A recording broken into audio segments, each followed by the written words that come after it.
함께 기도하시겠습니다. 살아계시며 역사하시는 거룩하신 아버지 하나님, 항상 저희와 함께해 주시며 우리의 연약함을 도와주시고 또 유혹의 순간에 주님 능력의 손길로 붙잡아 주시고 건져 주시는 것 진심으로 아버지 하나님께 감사 찬양을 드립니다.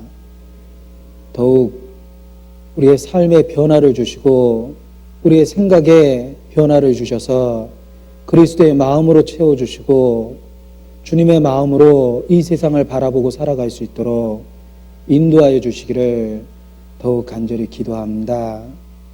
우리가 살아가고 있는 이 세상이 날로 더욱 흉악해지고 참과 거짓을 구별할 수 없을 정도로 혼란한 시대입니다.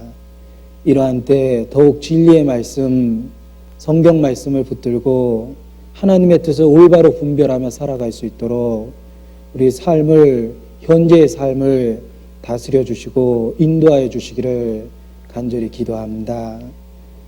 잠깐 후에 영원한 세계 주님 앞에 섰을 때 부끄러움 없이 칭찬과 영광과 존귀 가운데 설 수 있도록 우리의 삶을 주관하시고 다스려 주시옵소서.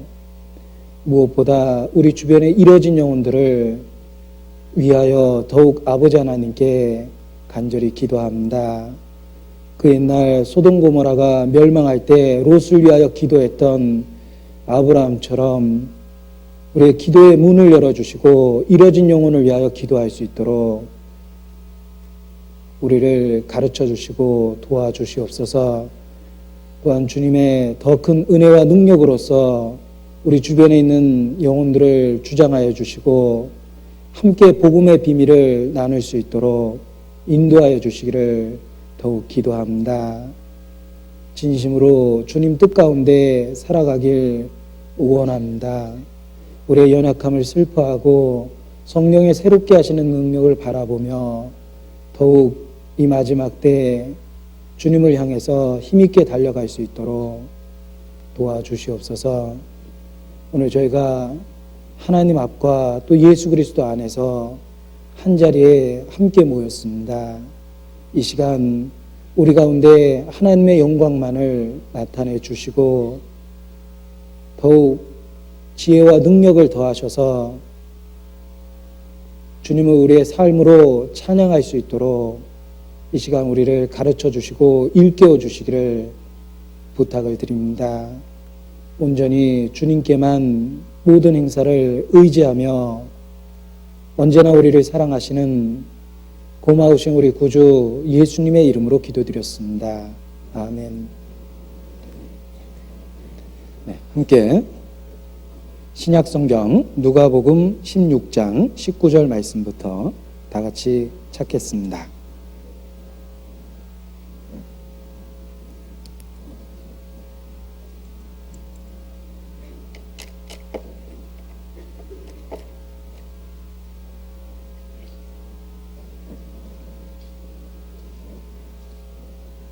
누가복음 16장 19절 말씀입니다. 한 부자가 있어 자색 옷과 고운 베옷을 입고 날마다 호화로에 연락하는데 나사로라 이름한 한 거지가 헌대를 앓으며 그 부자의 대문에 누워 부자의 상에서 떨어지는 것으로 배불리려 하매 심지어 개들이 와서 그 헌대를 핥더라. 이에 그 거지가 죽어 천사들에게 받들려 아브라함의 품에 들어가고 부자도 죽어 장사되매. 여기까지가 우리가 볼 수 있는 세상에서의 광경입니다. 그리고 우리가 볼 수 없었던 죽음 이후의 광경이 23절부터 나타나고 있습니다. 제가 계속해서 읽겠습니다.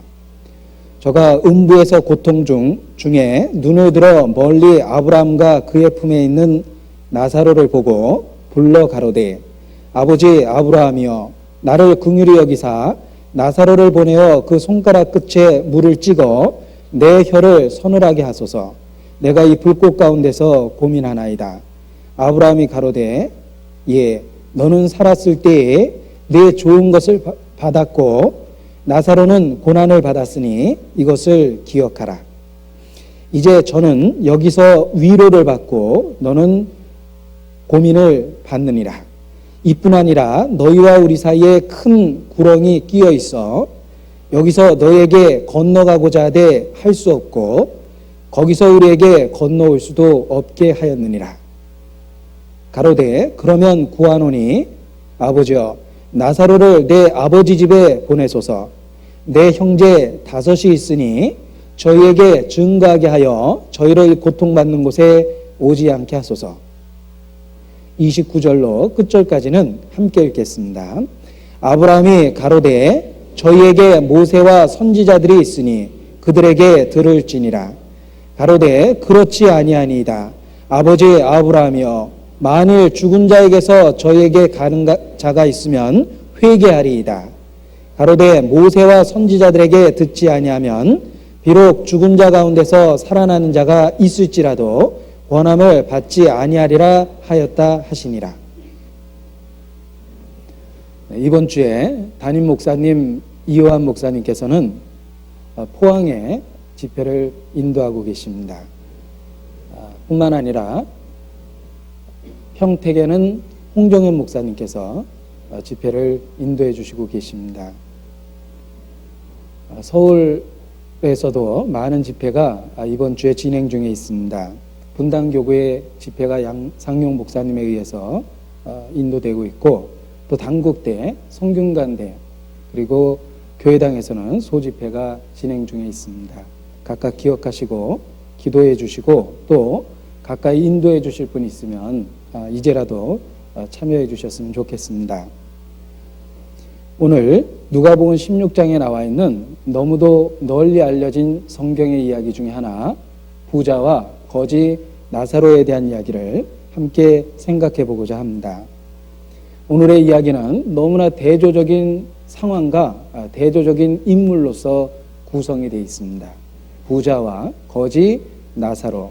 이 부자의 호화로운 모습이 있습니다. 자색옷과 고운배 옷을 입고 날마다 호화로에 연락하는데 아주 사치롭고 호화로운 삶에 대한 묘사가 있으며 그리고 대조적으로 나사로의 비참한 생활이 또한 묘사가 되어 있습니다. 나사로라 이름한 거지가 있어 헌대를 앓으며 그 부자의 대문에 누워 부자의 상에서 떨어지는 것으로 배불리려 하며 심지어 이 심지어라는 말은 더 나쁜 상황을 나타내 준다고 생각합니다. 개들이 와서 그 헌대를 핥더라.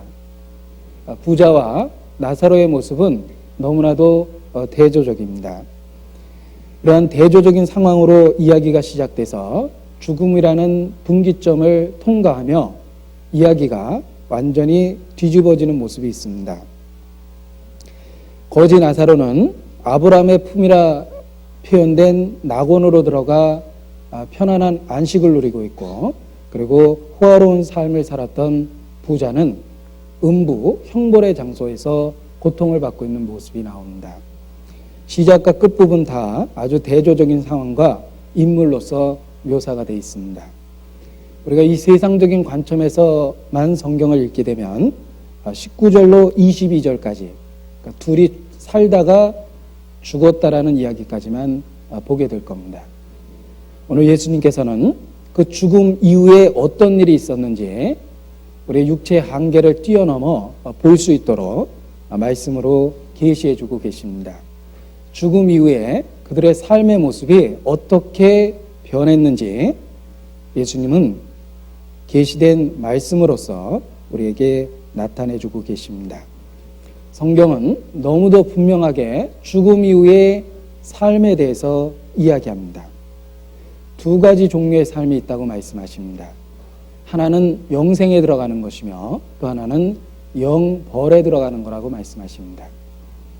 예수님은 여러 차례 강조하셔서 분명한 두 가지 운명에 대해서 가르치셨습니다. 말씀하시기를 이를 기이 여기지 마라. 모든 죽은 자가 다 하나님의 아들의 음성을 들을 때가 오나니 듣는 자는 살아나리라.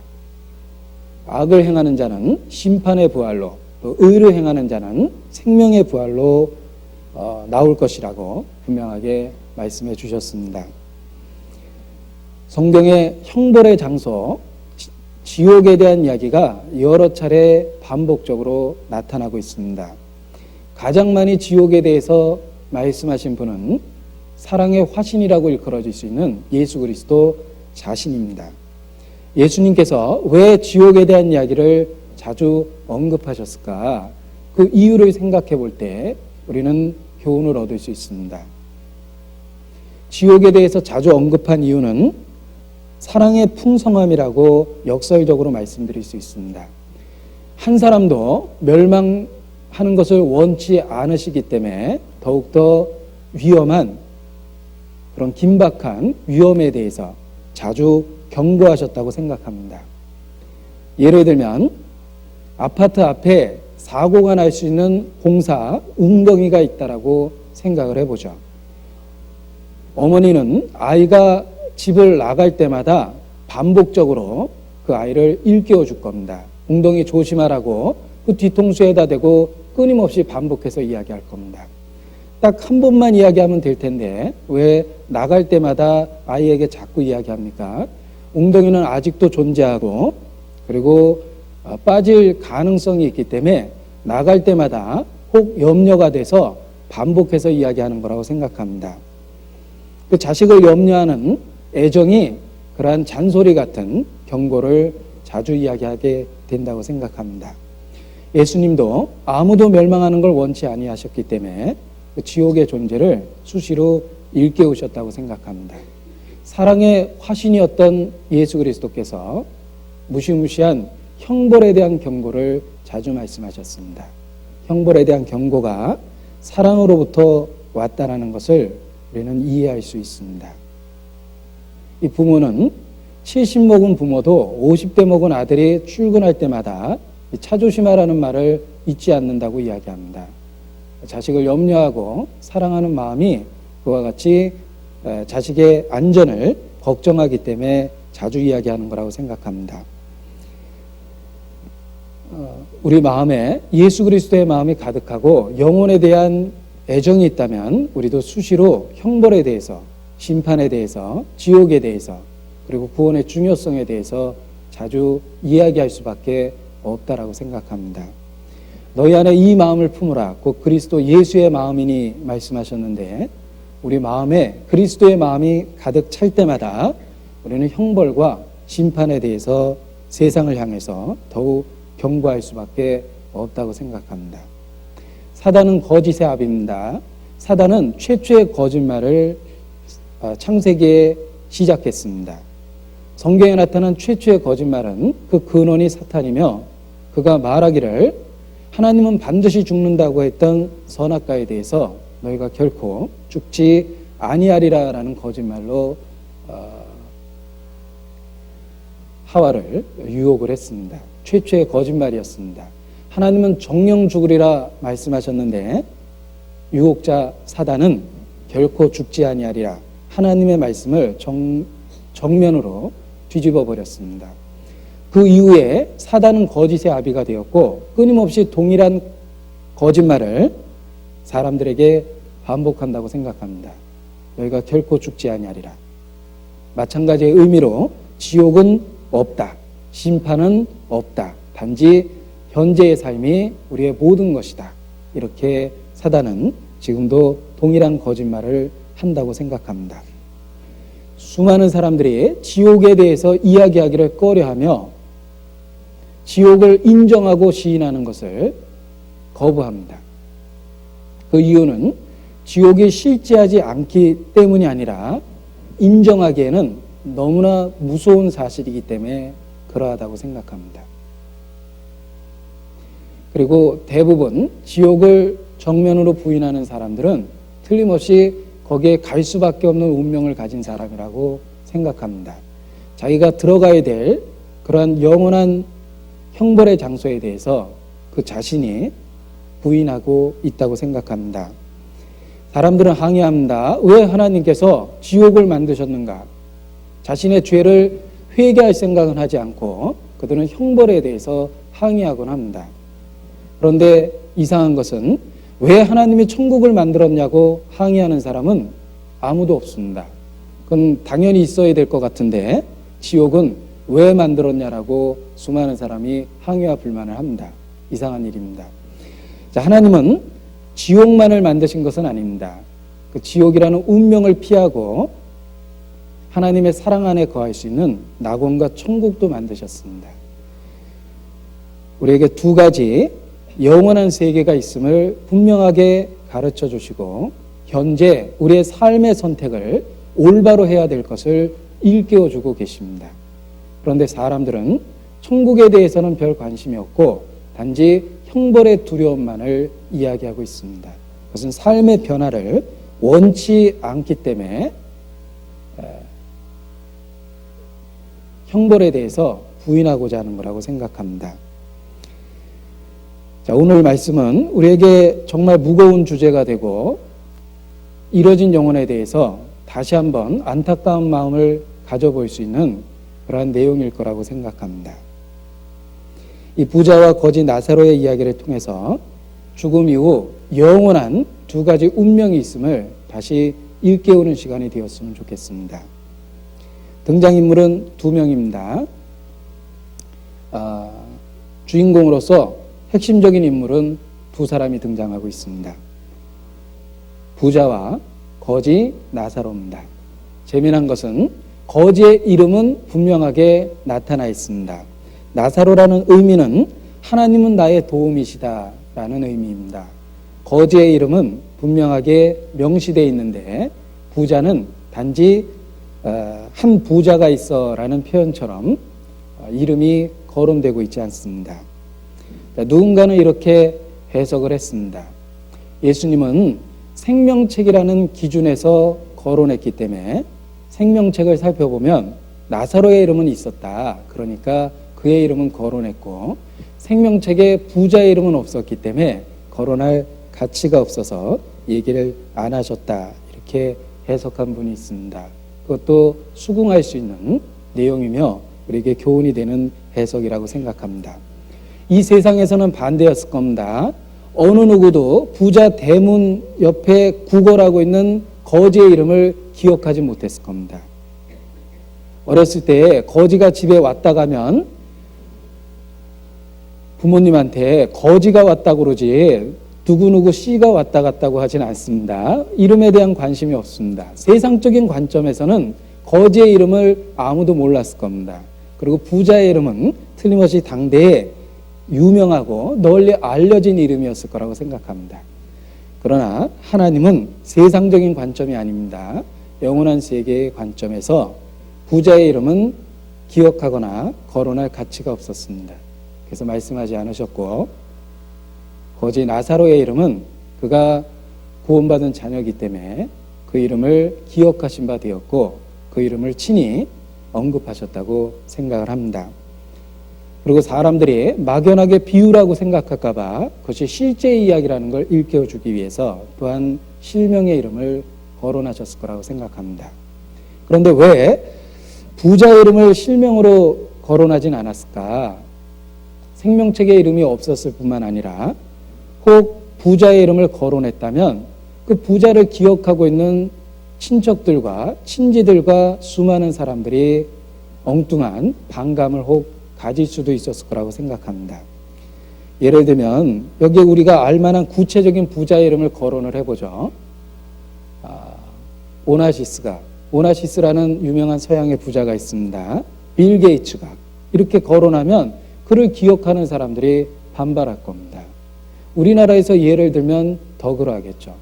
뭐 한 부자 정주영이 있어 이렇게 얘기하면 감히 우리 회장님을 거기다가 거론하냐라고 수많은 사람이 반감을 가졌을 겁니다.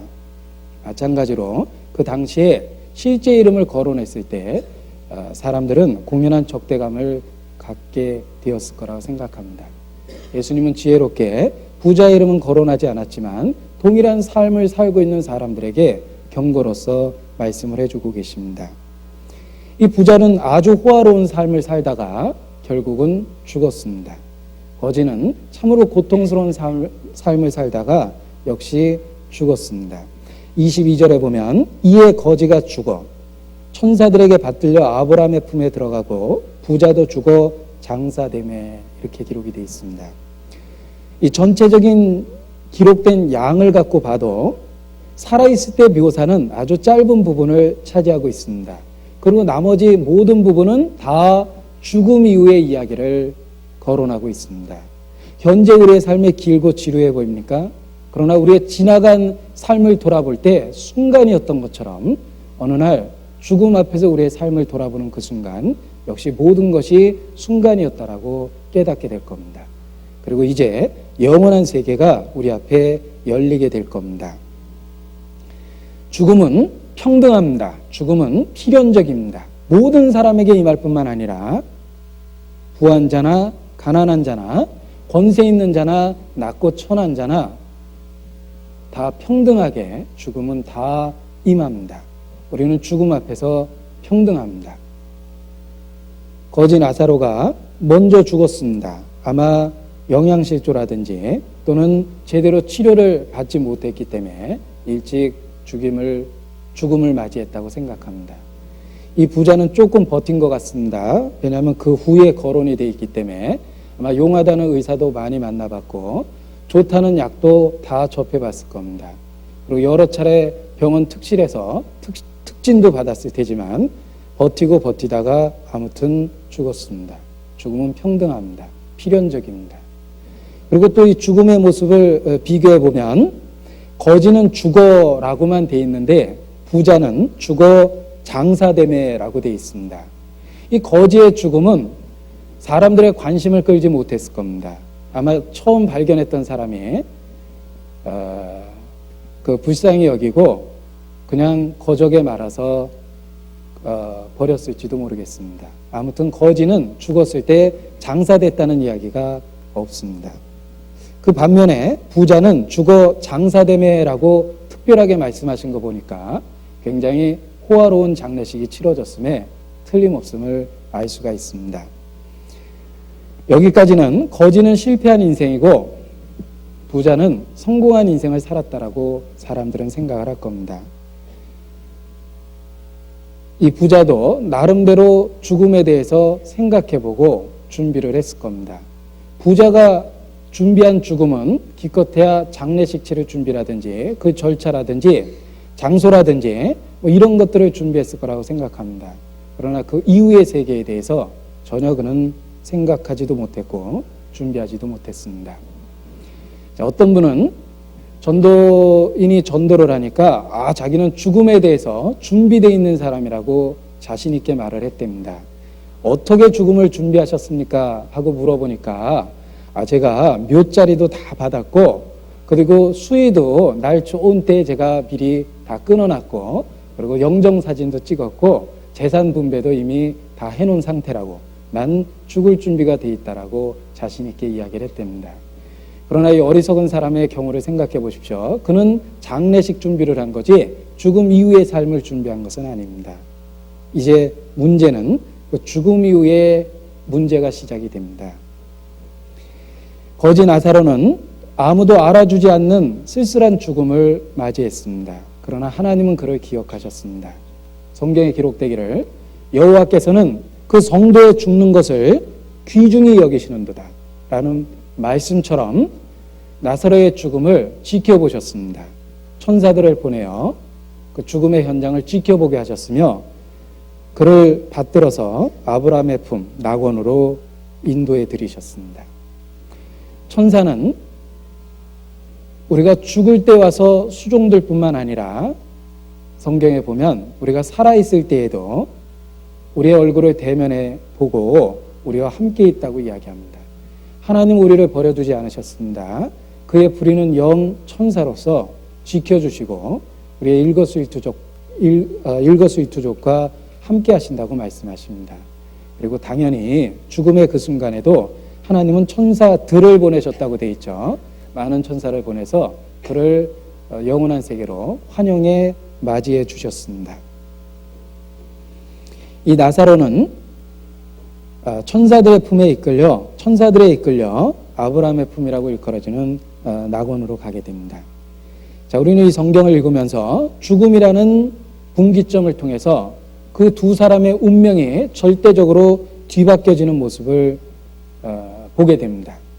진정한 삶의 평가는 죽음 이후에 영원한 관점에서 행해지는 거라고 생각합니다. 진정한 승자는 최후의 승자입니다.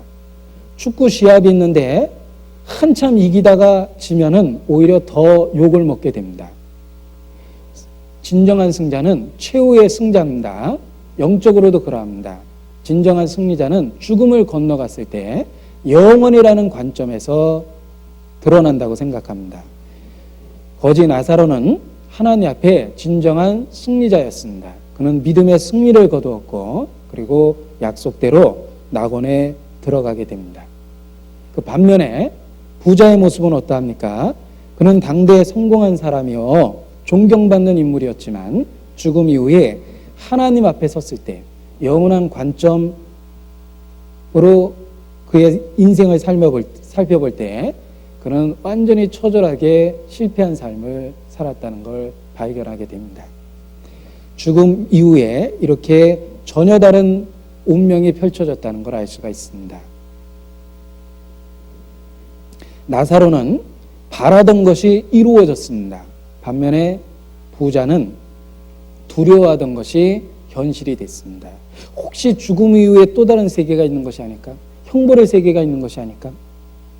내가 구원을 받은 것까? 두려워한 적이 아마 있을 겁니다. 그는 유대인이었고 성경 말씀에 구약 성경의 가르침에 나름대로 익숙해져 있었을 겁니다. 간혹 그러한 말씀이 그를 두렵게 했을 겁니다. 그런데 어느 날 죽음을 건너가니까 정말 그 두려워하던 것이 현실이 되었습니다.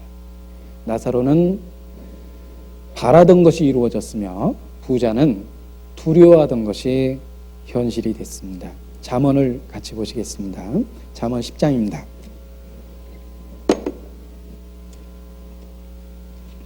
잠언 10장 24절입니다.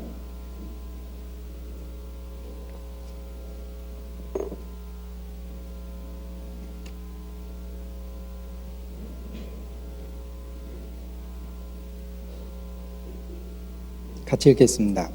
악인에게는 그의 두려워하는 것이 임하거니와 의인은 그 원하는 것이 이루어지느니라.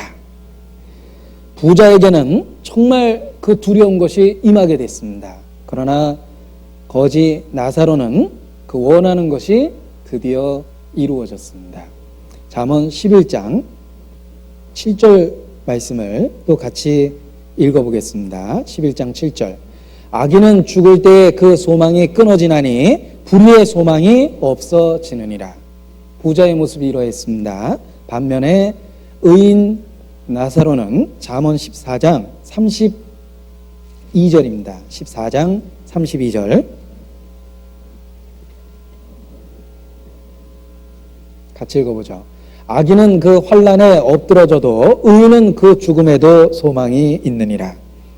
죽음 앞에 악인의 소망은 끊어졌으며 의인은 그 죽음 앞에서도 소망이 있습니다.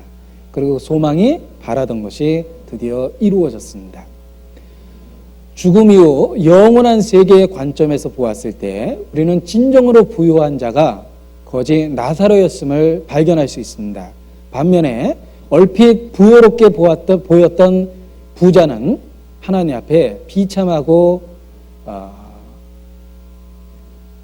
가난한 자였음을 오히려 발견하게 됩니다. 하나님 앞에 진정한 부는 우리가 생각하는 기준과 당연히 다르다고 생각합니다. 라오디게아 교회에게 말씀하신 내용 중에도 그러한 표현이 있습니다. 나는 스스로 이르기를 나는 부자라 부요하여 부족한 것이 없다. 하나 하나님께서는 이르시기를 내 공고한 것과 가련한 것과 가난한 것과 눈먼 것과 벌거벗은 것을 알지 못하는도다. 자기 스스로 생각했던 부요가 있었는데 하나님은 그들의 실체를 폭로하십니다. 마찬가지로 이 부자는 스스로 재물에 있어서 풍요롭다고 생각했을 겁니다.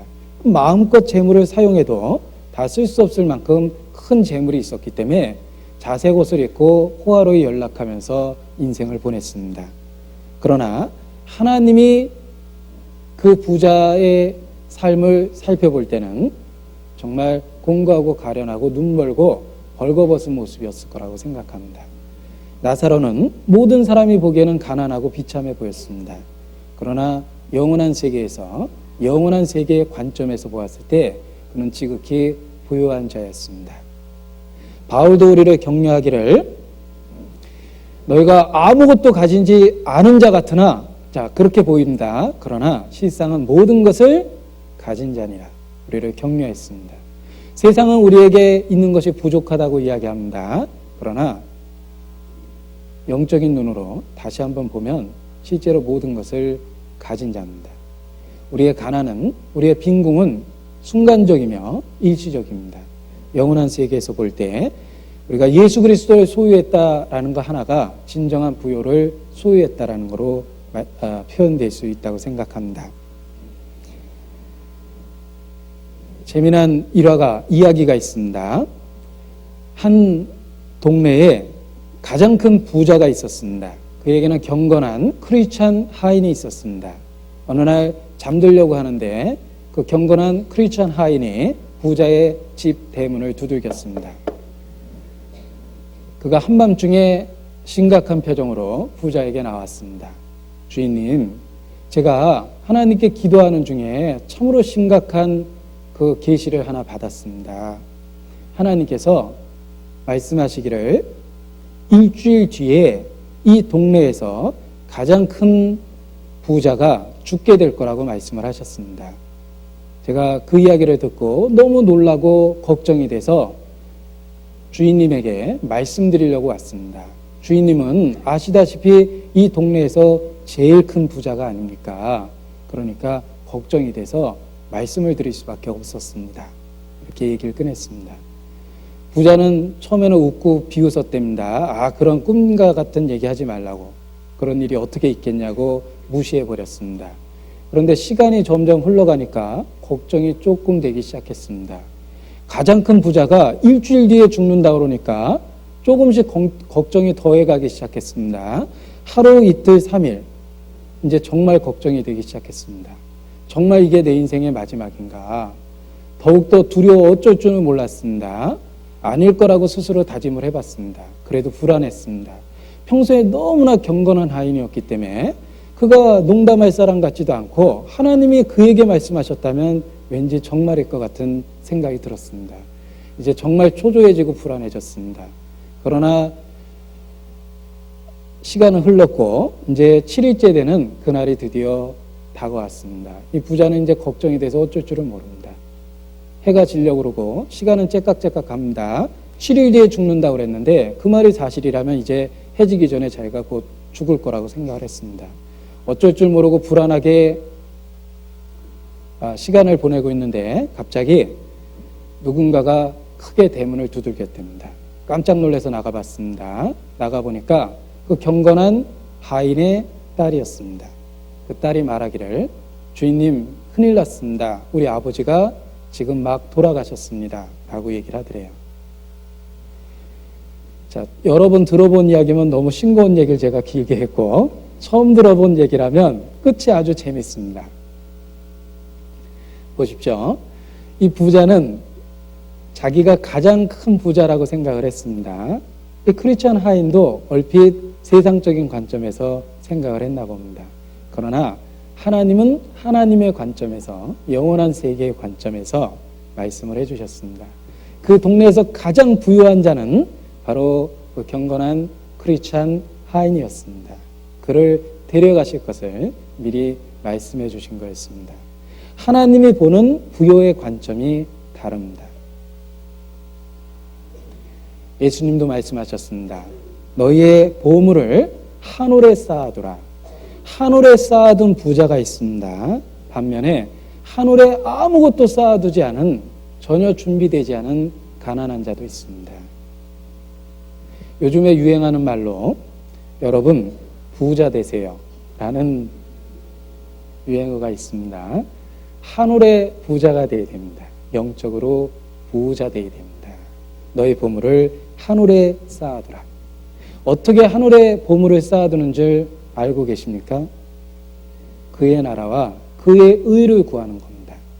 그의 나라와 그의 의를 위하여 우리의 삶을, 시간을, 재능을, 물질을 드리는 겁니다. 그것이 하늘에 보물을 쌓아두는 거라고 이야기할 수 있습니다. 또한 낮은 자, 천한 자, 없는 자와 함께하는 시간과 물질이 하늘에 쌓아두는 것이라고 이야기할 수 있습니다. 누가복음 14장입니다. 누가복음 14장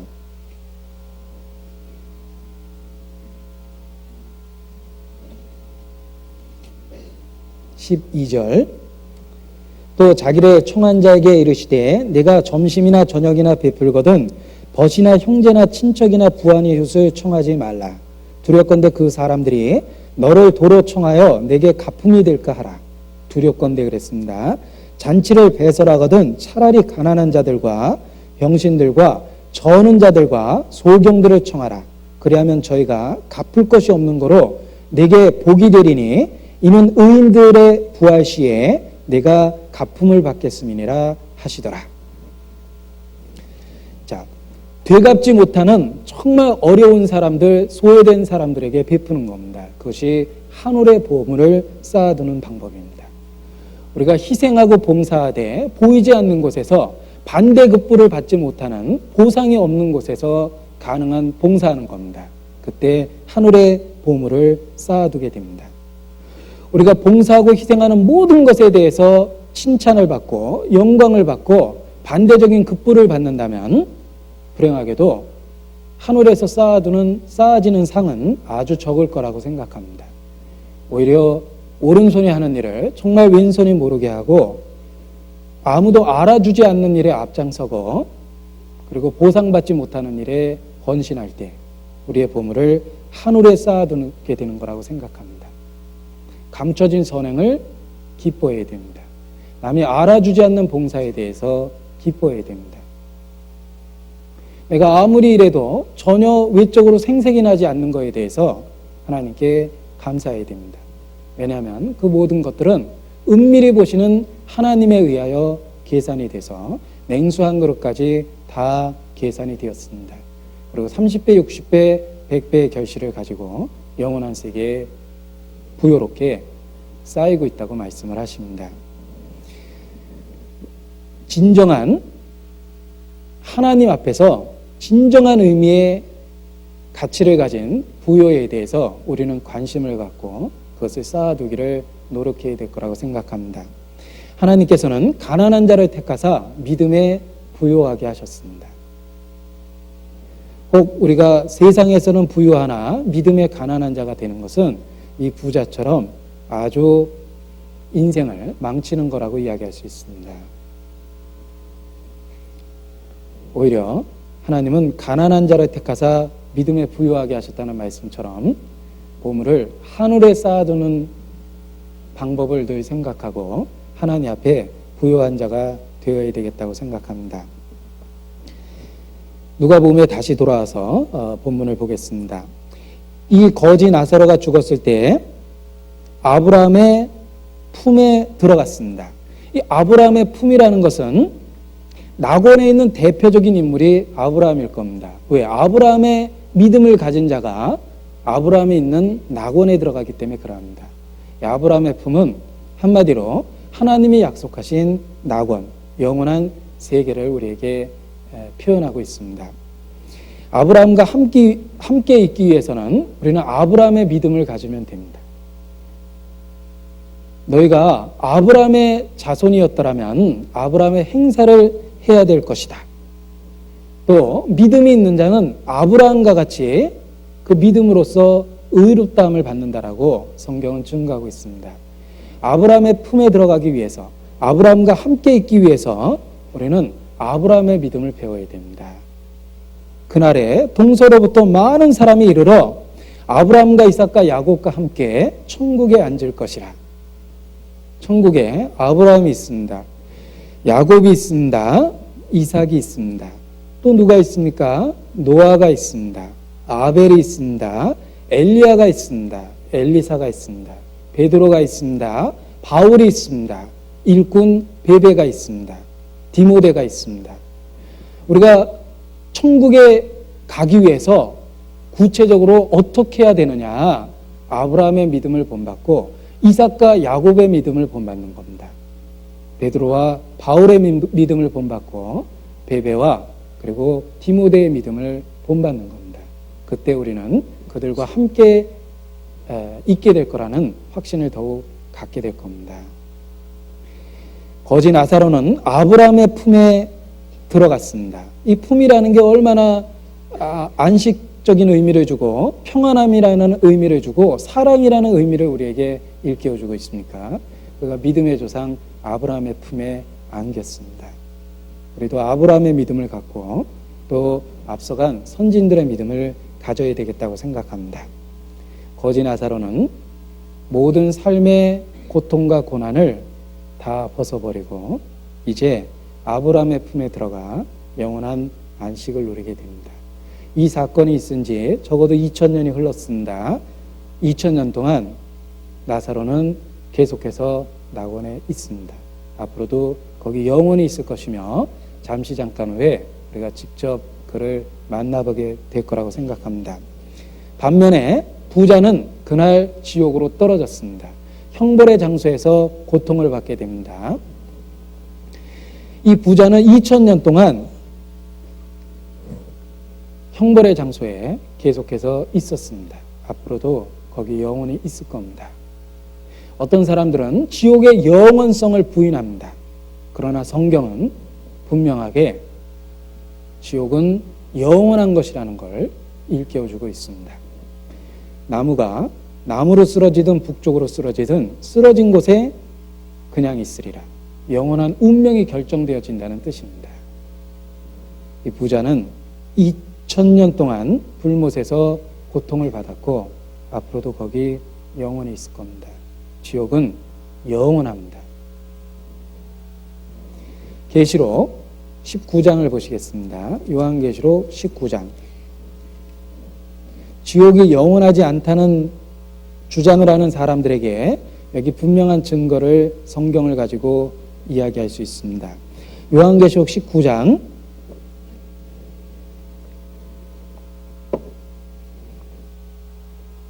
20절 짐승이 잡히고 그 앞에서 이적을 행하던 거짓 선지자도 함께 잡혔으니 이는 짐승의 표를 받고 그의 우상에게 경배하던 자들을 이적으로 미혹하던 자라. 짐승과 거짓 선지자가 지옥에 먼저 들어갑니다. 그런데 20장 10절에 보면 같이 읽죠. 또 저희를 미혹하는 마귀가 불과 유황못에 던지오니 거기는 그 짐승과 거짓 선지자도 있어 세세토록 밤낮 괴로움을 받으리라. 아까 19장 20절에 들어갔죠? 그런데 20장 10절은 그로부터 1000년 뒤입니다. 1000년 뒤에도 여전히 거기 있었습니다. 짐승과 거짓 선지자는 여전히 1000년이 지난 그때에도 거기 계속해서 있었습니다. 그리고 아마 영원토록 그곳에 있게 될 겁니다. 부자는 영원한 형벌의 장소에 떨어진 겁니다. 2000년 전에 떨어졌고 2000년 동안 그곳에 있었으며 그리고 우리를 더욱 전율케 하는 것은 앞으로도 거기 영원히 있을 겁니다. 이 부자가 도대체 무슨 짓을 했기 때문에 무슨 죄를 저질렀기 때문에 그런 영원한 형벌을 받게 된 것일까 생각해 볼 필요가 있습니다. 어떤 사람이 지옥 문 앞에서 울부짖었답니다. 그 지옥에 막 빠져가면서 천사에게 항의를 했습니다. 내가 무슨 짓을 했다고 나를 이 지옥에 쳐넣느냐라고 항의를 했습니다. 그때 천사가 대답하기를 당신이 무슨 짓을 해서 지옥에 들어가는 것이 아니라 무슨 일을 안 해서 들어가는 겁니다. 내가 무슨 일을 안 했습니까? 보내신 자 예수 그리스도를 영접지 않았습니다. 당신이 오늘 지옥에 떨어지는 이유는 무슨 짓을 해서가 아니라 예수 그리스도를 고의적으로 거절했기 때문입니다. 당신은 하지 않은 일로 인하여 심판을 받게 되었습니다. 이렇게 이야기를 했답니다. 복음의 핵심을 잘 설명해 주는 이야기라고 생각합니다. 이 부자의 도덕적인 죄는 특별하게 언급되어 있지 않습니다. 만일 세상 법정에 그를 세웠다면 무죄입니다. 세상 법정에 어떤 법도 그를 고소할 수는 없었을 겁니다. 대한민국 형법 372조를 갖고 부자의 사생활을 낱낱이 제쳐봐도 송사할 요만한 것도 없었을 겁니다. 이 부자는 세상적인 법으로 심판을 받은 게 아닙니다. 하나님의 법으로 심판을 받았습니다. 말씀 앞에서 심판을 받았습니다. 우리가 죽음을 건너가면 하나님의 법으로 심판을 받는다는 걸 분명하게 기억해 볼 필요가 있습니다. 미국 사람이 죽으면 미국 법으로 심판받습니까? 1000년 전에 살던 사람이 죽으면 1000년 전에 그러한 법의 기준으로 심판을 받습니까? 아닙니다. 모든 인류는 하나님의 말씀이라는 변하지 않는 기준에 의하여 심판을 받습니다. 이 부자는 하나님의 법정에서 유죄입니다. 세상적인 기준이 아닙니다. 도덕적인 기준이 아닙니다. 다른 사람과 비교했던 것도 아닙니다. 부자 스스로도 자기가 영원한 형벌을 당해야 된다는 걸 생각지도 못했을 겁니다. 그러나 하나님의 법에 의하여 그는 틀림없는 유죄입니다. 그의 죄가 어떠한 죄인지 하나하나 생각해 보고자 합니다. 첫 번째는 그의 삶은 하나님에 대한 무관심으로 이루어져 있습니다. 그는 지극히 현세적인 만족만을 추구했고 하나님에 대해서 영원한 것에 대해서 철저하게 무관심했습니다. 그의 삶은 내일 죽을 테니 먹고 마시자 하는 전형적인 세상 사람의 삶의 모습입니다. 우리나라의 전통적인 가치관이 비슷했다고 생각합니다. 오죽했으면 우리나라 최대 히트송은 노세 젊어서 노세입니까? 초등학교 1학년 첫 번째 국어교과서 첫 문장이 지금은 바뀌었겠습니다. 옛날에는 바두가 나와서 나오고 놀자였습니다. 세상적인 가치관입니다. 이 부자는 그러한 현세적인 쾌락만을 추구했으며 하나님에 대해서 영원한 것에 대해서 철저하게 무관심했습니다. 그는 세상에 대해서 부요했고 하나님에 대해서 너무나 가난한 사람이었습니다. 누가복음 12장에 등장하는 어리석은 부자의 모습과 너무나 똑같습니다. 누가복음 12장입니다. 누가복음 12장 20절 21절입니다.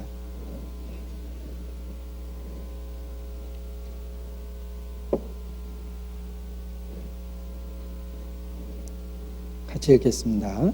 하나님은 이르시되 어리석은 자야 오늘 밤에 내 영혼을 도로 찾으리니 그러면 내 예비한 것이 네 것이 되겠느냐 하셨으니 자기를 위하여 재물을 쌓아두고 하나님께 대하여 부요치 못한 자가 이와 같으니라. 이 부자의 삶의 모습이 그러했습니다. 자기에 대해서 부요했으며 하나님께 대해서는 전혀 부요치 못했습니다.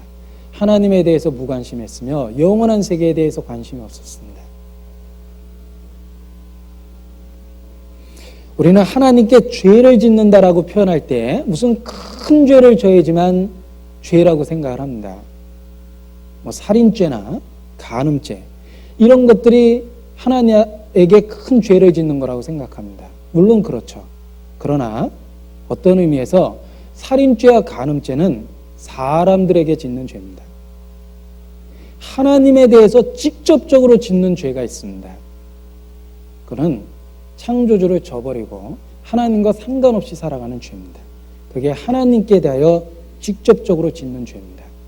십계명을 기억하십니까? 모세는 돌판을 한 손에 든 것이 아닙니다.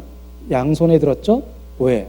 십계명은 두 부분으로 이루어져 있고 두 가지 내용으로 이루어져 있었기 때문에 그러합니다. 모세는 십계명을 양쪽으로 들었습니다. 두 개의 돌판이 있었습니다. 하나는 하나님께 대한 계명이었으며 하나는 사람에 대한 계명이었습니다. 살인하지 마라, 간음하지 마라, 도둑질하지 마라. 그리고 그 모든 것보다 내 부모를 공경하라고 그랬는데 그 모든 계명은 사람과 관련돼서 주어진 계명입니다. 여기에 더 크고 중요한 계명이 있었습니다. 하나님과 관련된 계명입니다. 나 외에 다른 신을 내 앞에 있게 하지 말지니라. 우상을 만들고 절하지 말며 섬기지 말지니라. 여호와 이름을 망령되 일컫지 마라. 나 여호와는 내 이름을 망령되 일컫는 자를 결코 죄 없다 하지 아니하리라. 안식일을 지켜 거룩히 하라. 하나님에 관한 계명이 있었습니다. 사람들은 도덕적인 죄를 짓지 않은 것으로 만족해합니다. 그리고 대부분의 양심의 가책도 기껏해야 도덕적인 죄를 지은 것에 대한 양심의 가책입니다. 그러나 크고 더 중요한 계명이 있다는 걸 기억할 필요가 있습니다. 하나님께 직접적으로 짓는 죄가 있습니다. 하나님과 상관없이 살아가는 삶입니다. 하나님께 직접 짓는 죄입니다. 하나님께 직접 짓는 죄가 얼마나 무서운 죄입니까?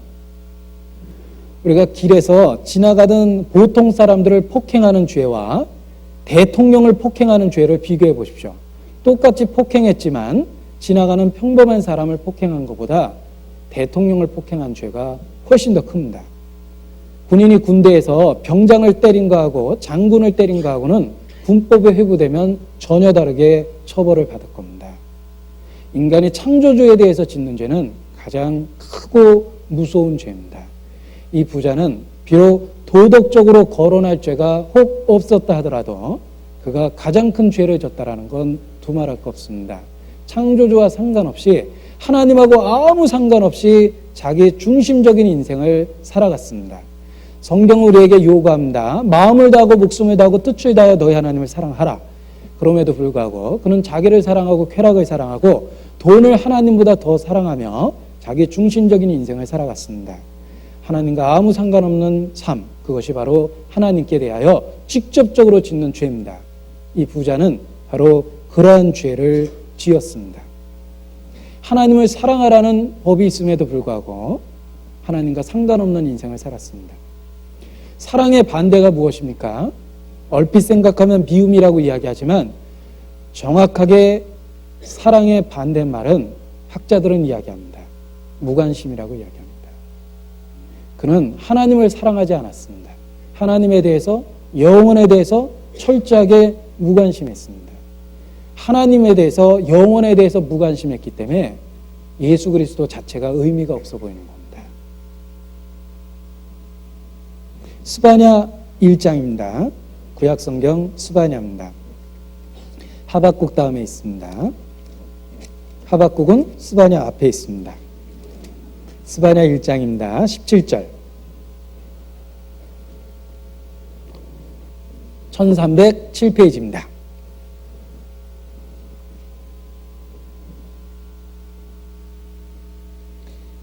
제가 읽겠습니다. 내가 사람들에게 고난을 내려 소경같이 행하게 하리니, 같이 읽죠. 이는 그들이 나 여호와께 범죄하였음이라. 또 그들의 피는 흘리워서 티끌같이 되며 그들의 살은 분토같이 될지라. 자, 이게 아주 무서운 이야기가 있습니다. 이는 그들이 나 여호와께 범죄하였음이라. 하나님께 범죄하는 것이 무엇입니까? 하나님에 대한 무관심입니다. 6절, 1장 6절을 같이 읽죠. 여호와를 배반하고 쫓지 아니한 자와 여호와를 찾지도 아니하며 구하지도 아니한 자를 멸절하리라. 바로 이것이 하나님에 대한 죄입니다. 또 있습니다. 12절 같이 읽죠. 그때 내가 등불로 예루살렘에 두루 찾아 무릇 찢기같이 가라앉아서 심중에 스스로 이르기를 여호와께서는 복도 내리지 아니하시며 화도 내리지 아니하시리라 하는 자를 벌하리니. 하나님의 존재는 인정하지만 현재 자기의 삶에 하나님의 아무런 상관이 없다고 여기는 자. 하나님은 내게 복도 내리지 않고 화도 내리지 않는다. 하나님이 혹 계실런지 모르겠지만 하나님은 침묵하고 계시며 내 인생을 직접적으로 관여하지 않는다. 그가 뭐 내 인생에 보태준 게 있냐. 난 자수성가했다. 나 열심히 노력해서 인생 살았다. 그는 화도 내리지 아니하며 복도 내리지 않는다. 그렇게 생각하는 사람들, 그게 바로 하나님께 대하여 짓는 죄입니다. 이 부자는 바로 그러한 전형적인 큰 죄를 범했던 사람입니다. 하나님과 아무 상관없는 인생을 살았으며 현세적인 만족으로 인생을 살았습니다. 부자기 때문에 지옥 간 게 아닙니다. 그의 부가, 그의 부요함이 하나님을 아는 것을 방해하고 하나님을 알아야 될 필요성을 없애버렸을 겁니다. 부요하여 부족한 것이 없었기 때문에 그렇습니다. 부자기 때문에 지옥 갔다는 얘기가 아니라 그의 부요함은 하나님을 찾는 그 필요성을 마음에 못 느끼게 했을 겁니다. 아쉬운 게 없었을 겁니다. 우리의 삶의 위기는 고통 중에, 질병 중에, 위기 중에, 가난과 파산 중에 신앙적인 위기가 생기지는 않습니다. 대부분의 신앙적인 위기는 부요하고 평안하고 아무 문제 없고 만사 형통할 때, 오히려 그때가 신앙의 위기입니다. 부요함은 하나님께 나아가고자 하는 필요성을 없애버리기 때문에 그렇습니다. 성경은 반복적으로 부요함의 위험을 우리에게 경고하고 계십니다. 혹 삶의 풍족함을 누리고 계십니까? 아무런 부족함이 없습니까? 아무런 삶의 문제가 없습니까? 그때가 바로 위기입니다. 그건 아주 틀림없습니다. 아마 평소보다 기도가 형식적이 됐고 성경이 잘 안 깨달아지고 있을 겁니다. 신앙의 위기이기 때문에 그러합니다. 신명기 8장입니다. 신명기 8장 12절입니다.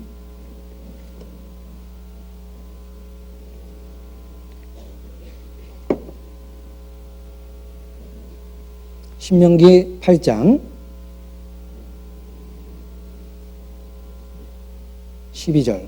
내가 먹어서 배불리고 아름다운 집을 짓고 거하게 되며 또 내 우양이 번성하며 내 은금이 증식되며 내 소유가 다 풍부하게 될 때, 우리는 인간적으로 이렇게 되면 행복하다고 생각합니다.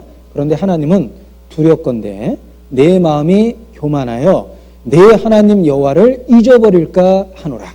그때가 가장 위험한 때라고 일깨워주고 계십니다. 두렵건대 내 하나님 여호와를 잊어버릴까 하노라. 현세의 삶이 풍요롭고 만사형통하고 부요로울 때, 그때가 위기의 순간입니다.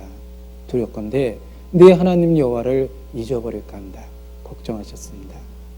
잠언의 기자도 그걸 잘 알고 있었습니다. 그래서 기도하기를 나를 가난하게도 하게 마옵시고 부하게도 마옵시고라고 기도를 했습니다.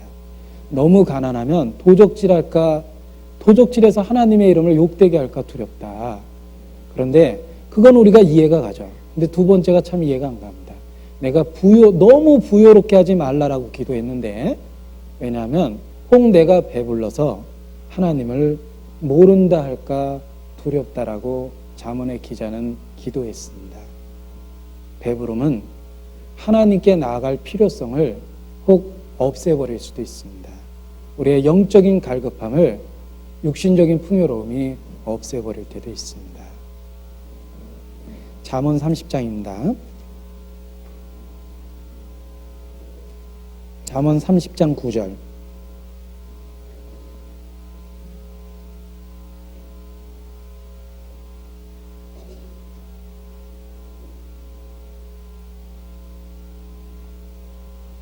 같이 읽죠. 혹 내가 배불러서 하나님을 모른다. 여호와가 누구냐 할까 하오며 혹 내가 가난하여 도적질하고 내 하나님의 이름을 욕되게 할까 두려워함이니이다. 배불러서 하나님을 모른다 할까 그는 두려워했습니다. 혹 복권 샀다면 당첨될까 봐 두려워하셔야 됩니다. 호세아서 4장을 보시겠습니다. 호세아서 4장. 다니엘서 다음에 있습니다.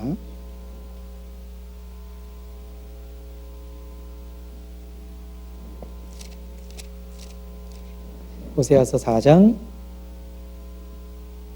7절 같이 읽어보죠.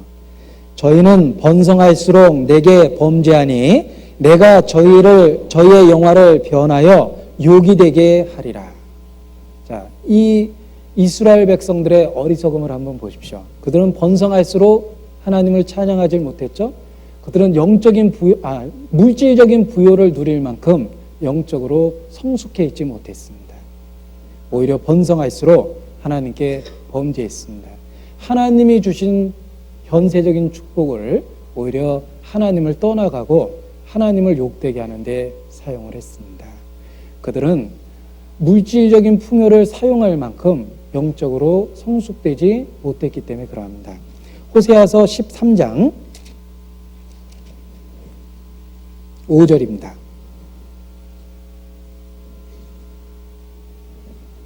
같이 읽죠. 내가 광야 마른 땅에서 너를 권고하였거늘 저희가 먹이온 대로 배부르며 배부름으로 마음이 교만하며 이로 인하여 나를 잊었느니라. 저희가 먹이온 대로 배부르며, 하나님은 풍요롭게 하셨습니다. 그런데 배부름으로 마음이 교만하여 이로 인하여 나를 잊었느니라. 이 부자의 부요는 오히려 저주가 됐습니다. 지금 이 순간 이 형벌의 장소에 있는 이 부자는 자신의 부요로웠음을 오히려 증오하고 있을 겁니다. 왜냐하면 그는 자신의 영혼을 희생시키면서 물질적인 부요함을 즐겼습니다. 그는 자신의 영혼을 팔아 현세의 즐거움을 샀습니다. 그가 누렸던 모든 즐거움이 결국은 자기 영혼을 판 거라고 이야기할 수 있습니다. 자기 영혼을 팔아서 현세적인 축복을 누렸던 겁니다. 왜냐하면 그는 현세적인 축복을 누리면서 하나님께 나갈 필요성을 잃어버렸기 때문에 그렇습니다. 들으라, 부한자들아, 너희에게 임할 고생을 인하여 슬퍼하며 통곡하라. 너희의 재물은 썩었고 너희의 옷은 좀 먹었으며 너희의 금과 은은 녹이 슬었으니 이 녹이 너희에게 증거되며 불과 같이 너희의 살을 먹으리라. 너희가 말세에 재물을 쌓았도다. 야고보 사도는 마지막 시대에 그 부요로움에 빠져 신앙을 잃어버릴 수많은 불쌍한 사람들을 경고하고 있습니다. 너희가 말세에 재물을 쌓았도다. 자, 이 부자는 또한 부와 사치로 인해서 심적으로 틀림없이 교만해졌을 겁니다. 그래서 더더욱 복음의 필요성을 발견할 수 없었을 겁니다. 이 물질적인 풍요로움은 사람의 성격을 바꿔놓습니다. 이상합니다. 성격만 바꾸는 게 아니라 외모도 바꿉니다.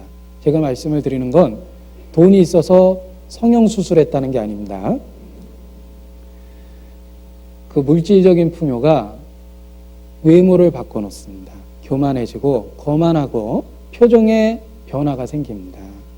그래서 겸손하고 어떤 그 수많은 사람들을 동정하고 같은 위치에 서서 살펴보던 낮아진 그런 마음이 없어지고 모든 사람을 밑으로 내려다보고 모든 사람을 지시하려는 그런 교만한 마음이 물질적인 풍요가 만들어줍니다.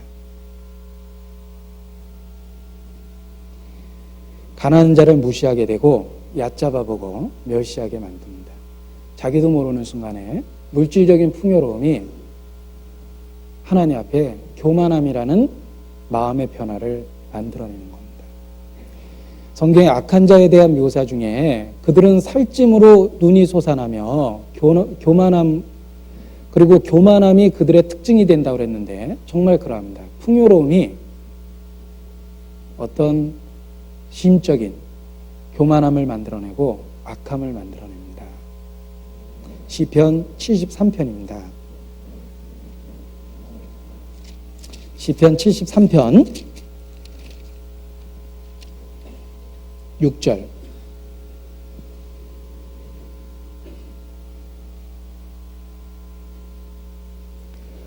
그러므로 교만이 저희의 목걸이요 강포가 저희의 입는 옷이며 살찜으로 저희의 눈이 솟아나며 저희의 소득은 마음의 소원보다 진하며 저희는 능욕하며 악하게 압제하여 말하며 거만히 말하며 저희의 입은 하늘에 두고 저희의 혀는 땅에 두루 다니도다.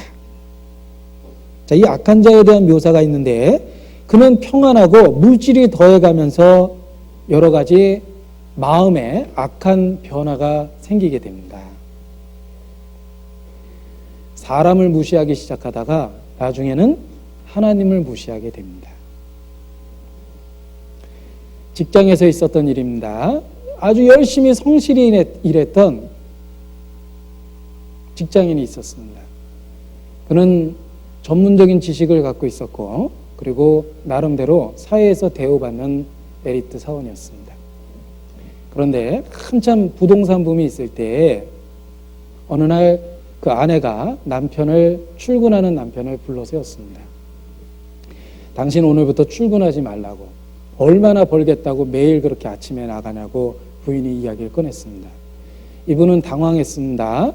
그런데 부인이 저금 통장을 보여주는데 어마어마한 거액이 그 안에 가득 들어 있었습니다. 어떻게 당신이 이 돈을 마련했냐고 이야기하니까 이게 뭐 당신이 번 돈인 줄 아냐고, 내가 부동산 해가지고 그동안 이렇게 많이 벌어놨다고, 이제 출근하지 말라고 그렇게 남편을 불러 세웠습니다. 자, 그런데 문제는요, 그렇게 성실했던 이 사람이 그 후에도 직장을 계속 다녔는데 다니지 못하게 됐습니다. 왜냐하면 예전에는 굉장히 성실하고 윗사람을 존경하고 동료들과 굉장히 동료애가 있었습니다. 근데 부인의 저금 통장을 본 그 이후 처음에 동료들을 대하는 폼이 달라졌습니다. 다른 열심히 일하는 사람들을 비웃고, 야, 그 우리 얼마 받겠다고 그렇게 일하냐? 라고 얘기하다가 이제 점점 도가 지나치니까요, 동료들을 멸시하다가 이제 사장 앞에 가서도 비슷한 말투가 나옵니다. 그러니까 결과적으로 회사를 그만두게 됐습니다. 물론 부인 소원대로 됐는지 모르겠지만 아무튼 한 사람의 그 일꾼을 국가적인 차원에서 정말 그 유능한 일꾼이었는데 한 사람을 그런 물질적인 풍요가 망가뜨려 놓은 거라고 생각합니다. 물질적인 풍요가 성실했던 그를 변하게 만들었습니다. 그리고 동료에 가득 찼던 그의 마음에 교만한 마음을 심어주고 동료를 내려보기 시작했습니다.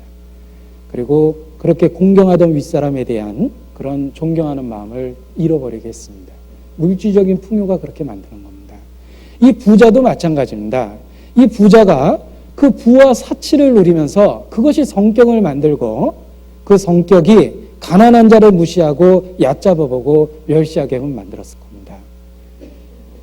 겁니다. 그리고 그 습관이 죽어서도 안 고쳐져 가지고 아브라함 품에 있는 나사로 심부름 시키고 있는 모습 좀 보십시오. 감히 지옥 간 부자가 하나님의 자녀를 불러서 심부름 시키려고 합니다. 나사로 좀 보내서 물 좀 이렇게 혀에 찍어달라고 그렇게 얘기를 했죠. 이 부자는 그 부유함으로 인해서 결국은 마음이 교만해졌고 그리고 그로 인해서 더더욱 구원받기 어려웠을 거라고 생각합니다. 이 부자에게 전도할 수 있었던 사람이 누굽니까? 바로 자기 집 대문 앞에 있는 나사로였습니다. 자기의 상에서 떨어지는 음식을 먹고 살았던 그 나사로. 헌데를 앓고 비참한 처지에 있었지만 부자의 마음에 전혀 동정심을 일으키지 못했던 그 나사로. 그 나사로가 실제로는 잘 생각해 보십시오. 그 부자에게 전도해 줄 수 있는 진리를 갖고 있었던 사람이며 가장 가까이 있었던 전도자였습니다. 어떻게 낙원에 들어갈 수 있는지 그 비밀을 마음에 담고 있었던 사람입니다. 그런데 아마 살아있을 때는 상상도 못했을 겁니다. 그리고 살아있을 때 알았다 하더라도 자존심이 도대체 허락지 않았을 겁니다. 내가 저 대문 앞에 있는 나사로하고 상담을 해? 있을 수 없는 일이라고 생각했을 겁니다. 아마 그런 여러 가지 교만한 마음이 더더욱 전도받을 수 있는 기회를 없애버렸을 거라고 생각합니다. 이 부자가 살아있을 때 생각을 했다면 내가 나사로에게 들을 게 아니라 대제사장님을 초빙해야 되겠다. 당회장님을 모셔와야 되겠다. 내가 특별 가정집회를 열고 내가 안수라도 받아야 되겠다. 내가 조찬기도회를 열고 그 유명한 가말리엘도 좀 초대를 해야 되겠다. 뭐 이렇게 당시에 생각을 했을지 모르겠습니다. 그런데 꿈에도 나사로에게 어떤 메시지가 있을 거라고는 생각을 못했을 겁니다. 그의 교만한 마음은 진리를 전혀 알아보지 못했을 뿐 아니라 가장 가까이 들을 수 있는 기회를 전혀 깨닫지 못하게 했습니다. 지금도 그러합니다. 지금도 세상적인 지위나 물질적인 풍요가 복음을 전하는 사람들을 외적으로 판단해서 그걸 무시하고, 그리고 내가 이왕 들을 거면 우리나라에서 제일 유명한 목사 데려다가 들어야 되겠다. 그러니까 되게 유명한 재벌 조찬기도에 보면 아주 유명한 목회자 이름 다 있지 않습니까? 그런데 불행한 건 전도는 한마디도 못하고 기도만 하고 온다는 게 문제죠. 제가 어떤 타락한 목회자의 잘못된 설교를 들은 적이 있습니다. 그분이 공적인 석상에서 자기가 존경하는 큰 부자의 이야기를 하시면서 그분이 매년 새해가 되면 목사님들을 초대해서 그 축복 기도를 축도를 받으시고, 그리고 가실 때에는 1년치 용돈을 세지 않고 드리는 훌륭한 분이 있다는 사례를 들은 적이 있습니다. 근데 그 얘기를 얼마나 강조해서 오랫동안 말씀하시는지, 그분은 절대로 세지 않는다. 목사님에게 드리는 돈은 세서는 안 된다. 그래서 1년치 용돈을 받아왔다는 얘기를 공적인 석상에서 자랑스럽게 하시더라고요. 그것까지는 좋습니다. 그 부자에게 무슨 메시지를 전했는지가 너무나 궁금합니다. 당신의 부가 하나님이 당신을 축복하신 증거입니다. 앞으로도 하나님은 당신을 더욱 축복하셔서 당신을 부여롭게 하실 겁니다. 아마 그런 식으로 이야기했을 겁니다. 지금 죽으면 지옥으로 뚝 떨어질 영혼에게 그러한 잘못된 메시지를 전했을 겁니다. 바리새인은 돈을 좋아했습니다.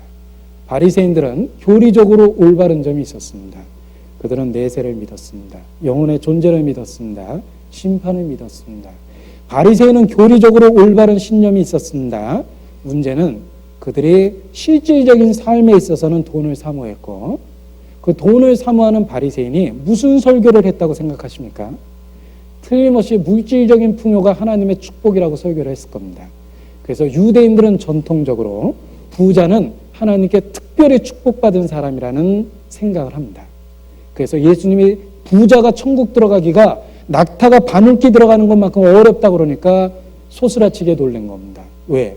부자는 대체로 착하고 부자는 하나님께 축복을 받은 증거라고 그들은 생각했기 때문에 그렇습니다. 자신들이 돈을 사랑했기 때문에 잘못된 메시지가 나오기 시작한 겁니다. 예수님이 이 부자와 거지 나사로 이야기를 도대체 누구 앞에서 하신 이야기냐? 돈을 사랑하는 바리새인 앞에서 한 겁니다. 아주 적절한 얘기를 하신 거죠. 누가복음 16장입니다. 본문 다시 보겠습니다. 그 앞에 14절입니다.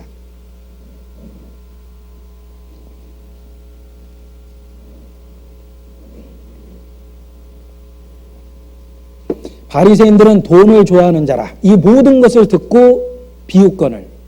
예수님이 물질에 대한 얘기를 하셨습니다. 그런데 바리새인은 마음으로 비웃었습니다. 에이, 예수님이 돈이 없어서 그렇지 돈이 있으면 그게 얼마나 좋은데 한 번도 있어 본 적이 없으니까 돈 맛을 몰라서 그러는 걸 거야. 이렇게 생각을 했겠죠. 듣고 비웃었습니다. 그들은 잘못된 물질에 대한 개념을 갖고 있었습니다. 그들 앞에서 예수님은 이러한 비유를 거론하셨습니다. 부에 대한, 물질에 대한 잘못된 개념을 가지면 잘못된 가르침이 나옵니다. 그리고 점점 현실적이고 세상적인 메시지만 전하게 돼 있습니다. 우리 시대에 수많은 세상적인 가르침이 교회에서 나오는 이유가 그렇게 목회자로부터 잘못된 물질관을 갖고 있기 때문이라고 생각합니다. 현재의 풍요로움은 영원한 세계에서 우리를 부끄럽게 할 겁니다. 이 부자는 부와 사치로 인해서 교만해졌습니다. 잘못된 가치관을 갖게 됐습니다.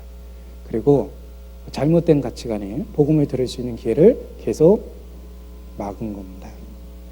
이 부자는 또한 이웃에 대해서 무관심했습니다. 자기 대문 앞에 굶어 죽어가고 있는 나사로에 대해서 일말의 동정을 하지 않았습니다. 헌대를 앓고 있었던 그에게 아무런 동정을 하지 않았습니다. 부자가 마음만 먹었다면 그를 도와줬다고 자기에게 아무런 피해가 생기는 건 절대 아닙니다.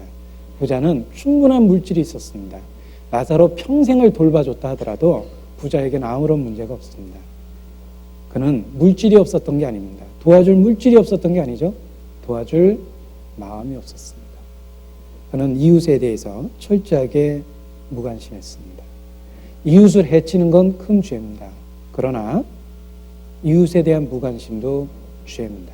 왜냐하면 우리에게 주신 또 하나의 계명은 내 이웃을 내 몸과 같이 사랑하라 하셨기 때문에 그렇습니다. 악을 행치 않는 정도가 아니죠. 사랑하라라는 적극적인 계명을 주셨습니다.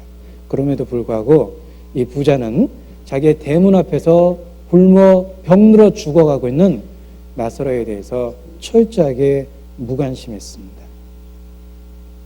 잠언 29장 7절입니다.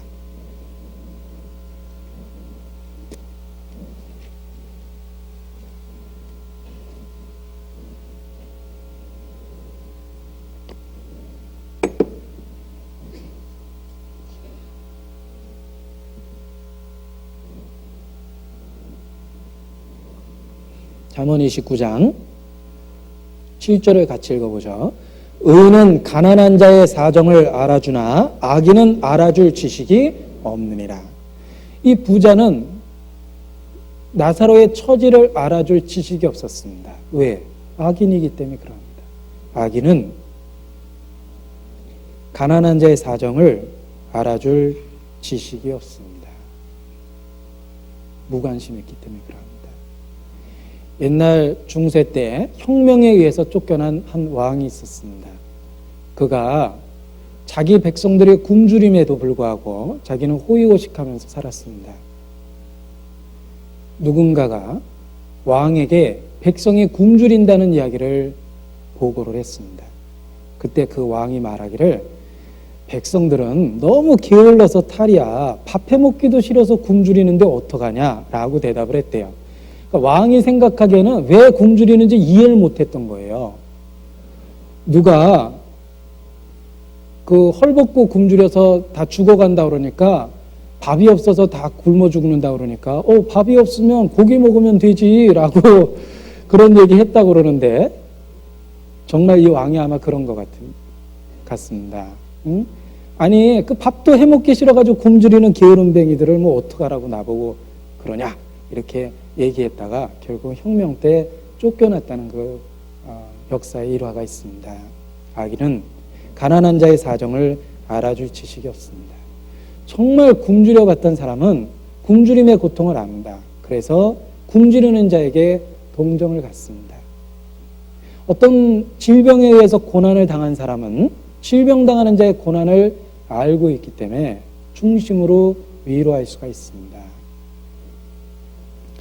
이 부자는 불행하게도 자기의 풍요로움으로 인해서 가난한 자의 사정을 알아줄 지식이 없었습니다. 마지막 심판 때 예수님이 악한 자를 쫓아내시면서 말씀하셨습니다. 내가 감옥에 있을 때 너희가 나를 돌아보지 않았고 내가 병들었을 때 너희가 찾아보지 않았다. 내가 굶주릴 때 너희가 나를 먹이지 아니하였다. 악한 자들아 나를 떠나 마귀와 그 사제들을 위해 예비된 영영한 불에 들어가라. 자, 그 저주를 선언했던 사람들에게 하신 말씀 중에 하나가 내가 굶주릴 때 너희가 나를 먹이지 아니하였다. 그렇게 그들의 죄를 고발했습니다. 이 부자의 죄가 그와 같은 죄입니다. 나사로의 굶주림이나 그 고통을 그는 무시했습니다. 우리 주변에 도움이 필요한 사람이 있는 이유는 하나님은 우리에게 기회를 주시고자 함이라고 말씀하십니다. 하나님은 능력이 있습니다. 하나님은 풍요로우십니다. 그분이 그럼에도 불구하고 우리에게 왜 빈궁이라는 가난한 자를 주셨습니까? 가난한 자를 도울 수 있는 기회를 준 겁니다. 우리에게 선행의 기회를 준 겁니다. 내가 공고하고 가난한 백성을 너희 중에 남겨두리라. 그들이 여호와의 이름을 의탁하여 보호를 받을지라. 우리에게 기회를 주시기 위해서, 선행에 대한 기회를 주기 위해서 도움이 필요한 자들을 주변에 두셨습니다. 그들은 우리에게 기회를 제공합니다. 그러나 약한 부자는 가난한 자의 사정을 알아줄 지식이 없었습니다. 우리 시대 타락한 이 시대에 호화롭게 사치하는 애완견들이 있습니다. 사장님 집 애완견은 호의호식하는데 사장님 공장에서 일하는 외국인 근로자는 아주 비참한 삶을 살고 있는 그림도 우리 주변에 많이 있습니다. 모두 다 하나님 앞에 가서 크게 심판을 받을 거라고 생각합니다. 이 부자는 이웃에 대해서 무관심했습니다. 그것이 그의 죄 중에 하나입니다. 자, 또한 이 부자는 자기의 재산을 남용했습니다. 잘못 사용했습니다. 물질적인 부여는 하나님께서 청직이라고 그러죠. 우리에게 맡겨놓으신 겁니다. 물질적인 풍요는 그 부자에게 그걸 맡긴 거라고 되어 있기 때문에 그 부에 대해서 우리는 청지기로서의 사명이 있다라고 말씀하십니다. 그런데 그는 청지기로서 하나님이 맡겨놓은 부를 잘못 사용했습니다. 자기를 위해 사용했고 자기만을 위해서 사용했으며 그리고 자기의 삶의 쾌락을 위해서 그 모든 것들을 남용했습니다. 그것이 부자의 또 하나의 죄입니다. 그가 성경에 묘사된 거 보면 자색옷과 고운 베옷을 입고 날마다 호화로이 연락하는데 격일로 파티했다고 안 돼 있죠? 예, 그래도 격일이면 좀 정상이 참작될 텐데 날마다 호화로이 연락했습니다. 그리고 자색옷과 고운 베옷을 입고 제가 언젠가 이 당시에 그 자색옷과 고운 베옷이 얼마나 비싼지 환산을 해봤던 적이 있습니다. 그런데 믿어지지 않을 정도의 금액이 나왔어요. 뭐 몇억 원이 나왔습니다. 지금 몇억 원짜리 옷이 있는지 잘 모르겠습니다. 그런데 아무튼 그 당시의 물가 기준으로 보면 거의 몇억 원짜리 옷을 입고 산 겁니다. 그는 재산을 남용했죠. 자, 그 외국의 백만장자들의 모습을 보면 아주 그 검소한 모습이 우리에게 큰 교훈이 될 때가 있습니다. 그들의 외모나 음식은 평범한 서민들과 너무 비슷합니다. 미국이 좋은 사회라는 평가를 받는 것 중에 하나는 평등이죠. 대통령이나 시민이나 입는 옷이 비슷하고 먹는 음식이 비슷하다는 겁니다.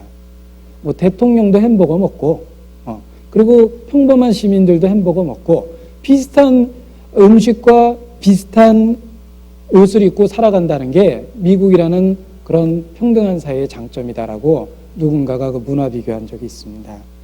실제로 그 유명한 재벌들 중에 정말 그 외적인 모습을 봐서는 그 사람에게 있는 부를 전혀 측정할 수 없는 그런 그 소박한 모습이 참 많습니다. 우리가 본받아야 될 그러한 면 중에 하나일 거라고 생각합니다. 그런데 이 부자는 자색옷과 고운 베옷을 입고 날마다 자기를 위해서 재산을 남용을 했습니다. 그것이 바로 그의 죄입니다.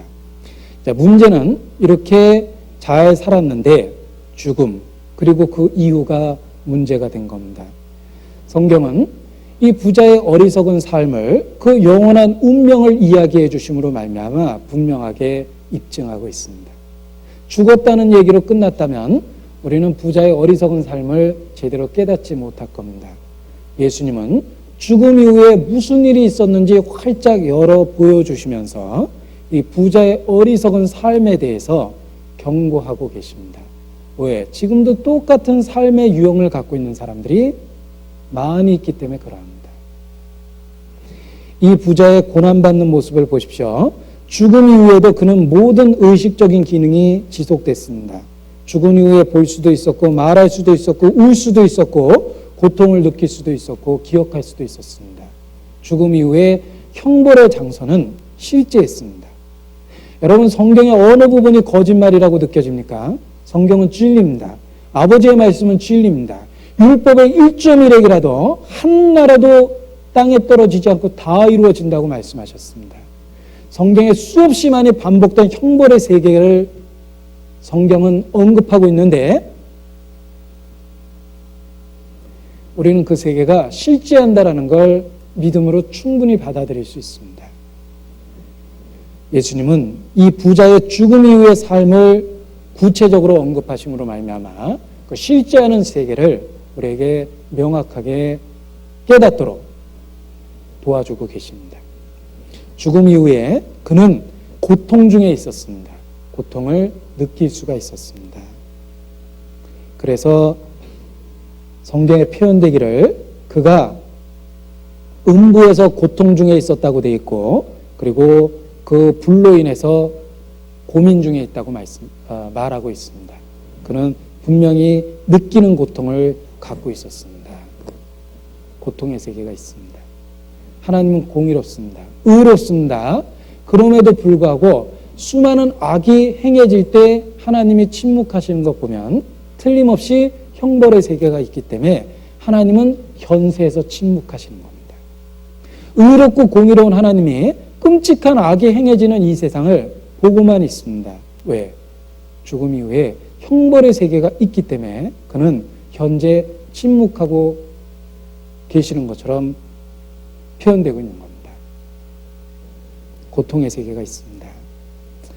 이 부자가 현세에 있었던 돈을 활용만 할 수 있었다면 지옥에 냉각기를 달고 인공의 폭포를 만들고 시원하게 강을 만들려고 혹시 계획했을지 모르겠지만 때는 늦었습니다. 영원한 세계에선 그의 돈은 아무런 도움이 되지 않고 있습니다. 그는 단지 음부에서 고통 중에 불꽃 가운데 고민하고 있습니다. 형벌의 세계가 있습니다.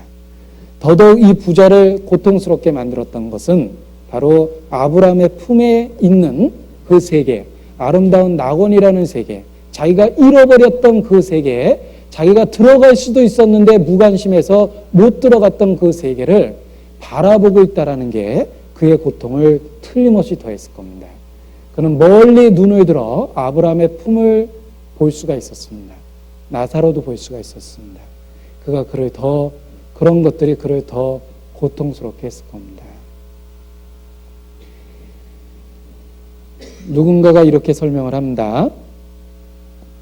실내의 불을 환하게 켜면 실내에서는 환한 곳에서는 깜깜한 곳이 보이지 않습니다.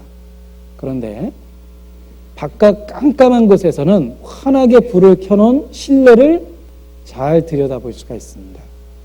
천국은 환한 빛과 같은 곳이기 때문에 천국에서는 형벌의 세계를 내다볼 수 없다.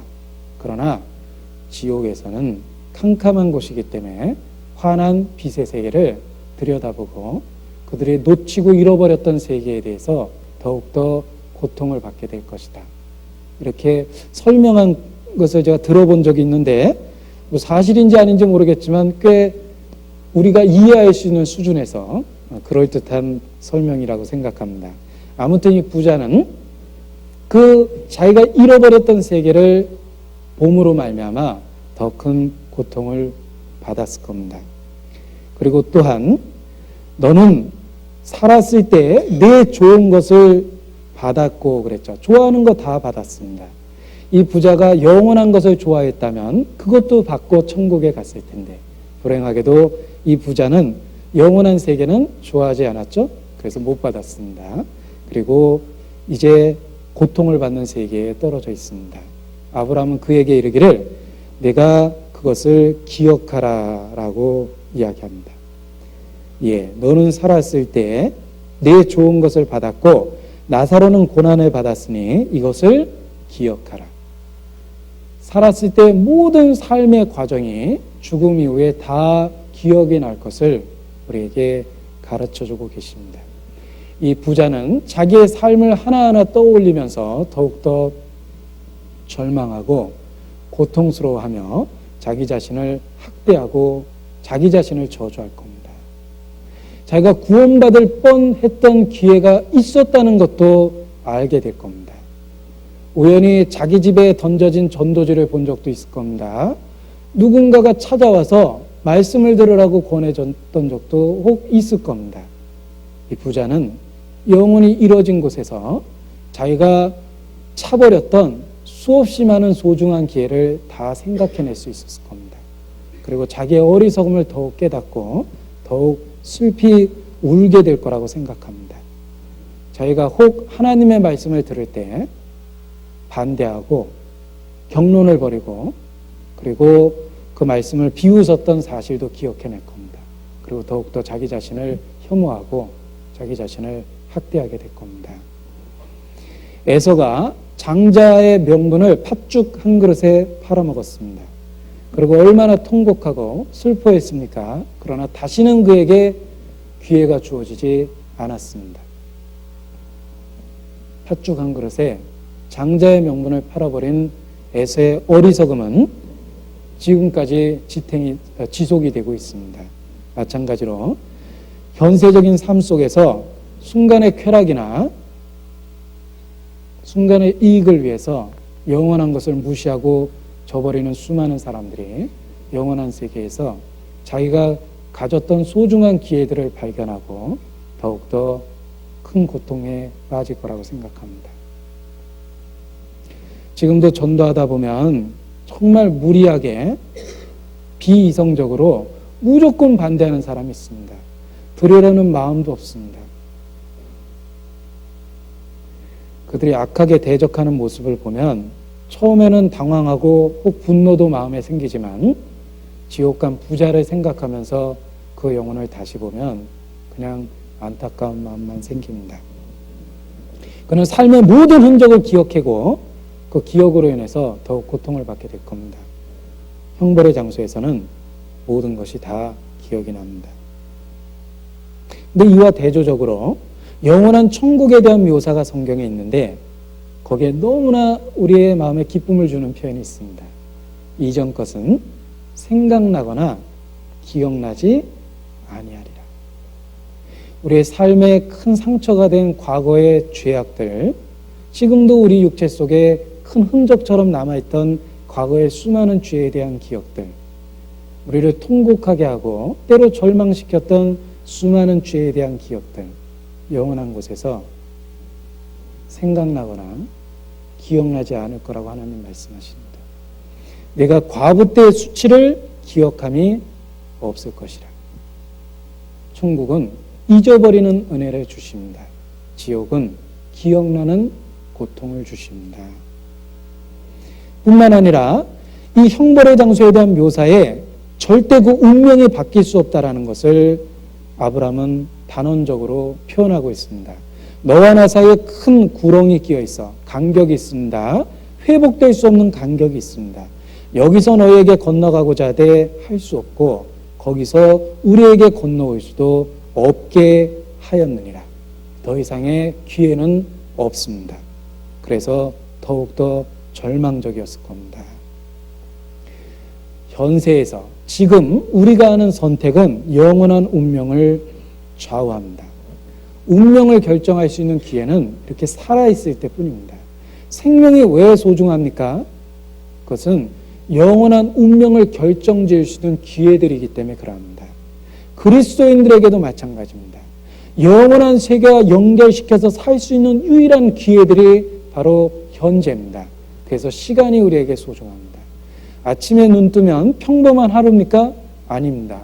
영원한 세계와 연결돼서 하나님이 주신 또 하나의 은혜입니다.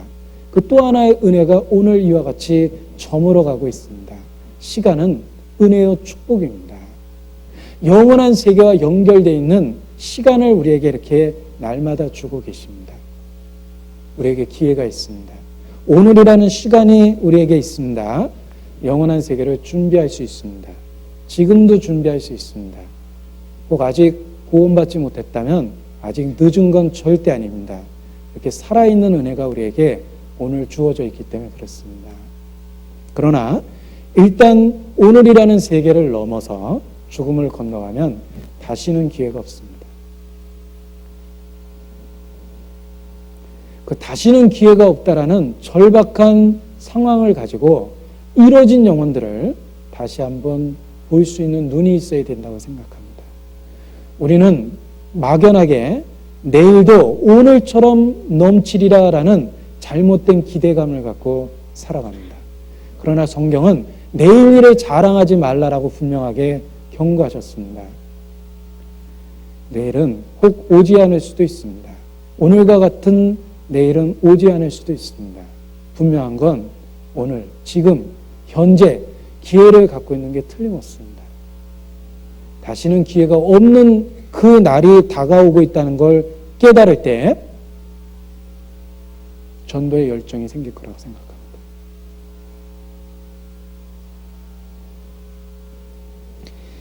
이 지옥 간 부자는 지옥에서 비로소 자기의 형제 5을 생각해냈습니다. 이제 자기는 너무 늦었다는 걸 알고 절망했지만 이 부자는 남아있는 형제 5명을 생각을 했습니다. 지옥은 누구든지, 지옥에 있는 누구든지 전도의 열정을 갖고 있습니다. 왜냐하면 형벌의 무서움을 현실로 갖고 있기 때문에 그러합니다. 그러나 지옥에는 기회가 없습니다.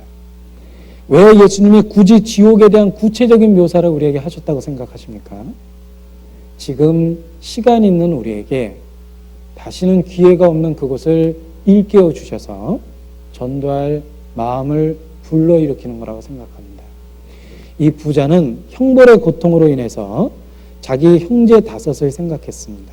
그리고 그들에게 전도할 열정을 표현합니다. 그러나 불행하게도 이 부자에게는 기회가 없습니다. 그러나 우리에게는 있습니다. 이 부자가 아마 평소에 살아있을 때 신앙을 반대하거나 이 5 형제가 구원받을 기회를 혹 막아놨을 수도 있을 거라고 생각합니다. 그러니까 더 안타깝게 얘기하는 경우도 그런 경우일 거라고도 또 생각이 듭니다. 가끔 보면 자기 안 믿는 건 뭐 그렇다고 치고 가족을 악착같이 못 믿게 하는 사람이 있습니다. 자기 어머니 교회 간다고 두들겨 패는 사람도 있더라고요. 뭐 그 뒷부분은 너무 정말 불효자식이지만 그 앞부분도 정말 더 큰 불효자식입니다.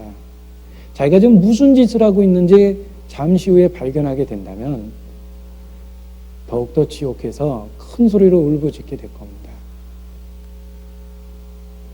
자기 안 믿는 거 고사하고 다른 사람의 신앙을 방해했던 수많은 사람들이 지옥에서 더 크게 울부짖을 거라고 생각합니다. 이 부자도 아마 그런 모습이었을 겁니다. 그래서 특별하게 자기 형제 5을 기억해내고 그들에게 전도하고자 하는 열정을 표현한 거라고 생각합니다. 고린도후서 5장입니다.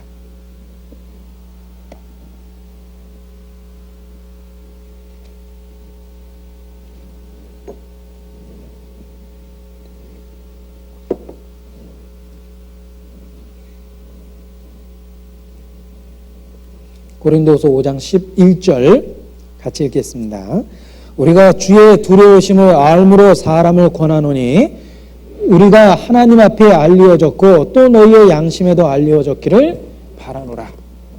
우리가 주의 두려워하심을 알므로 권한다고 그랬습니다. 정말 하나님의 두려워하심을 알고 있습니까?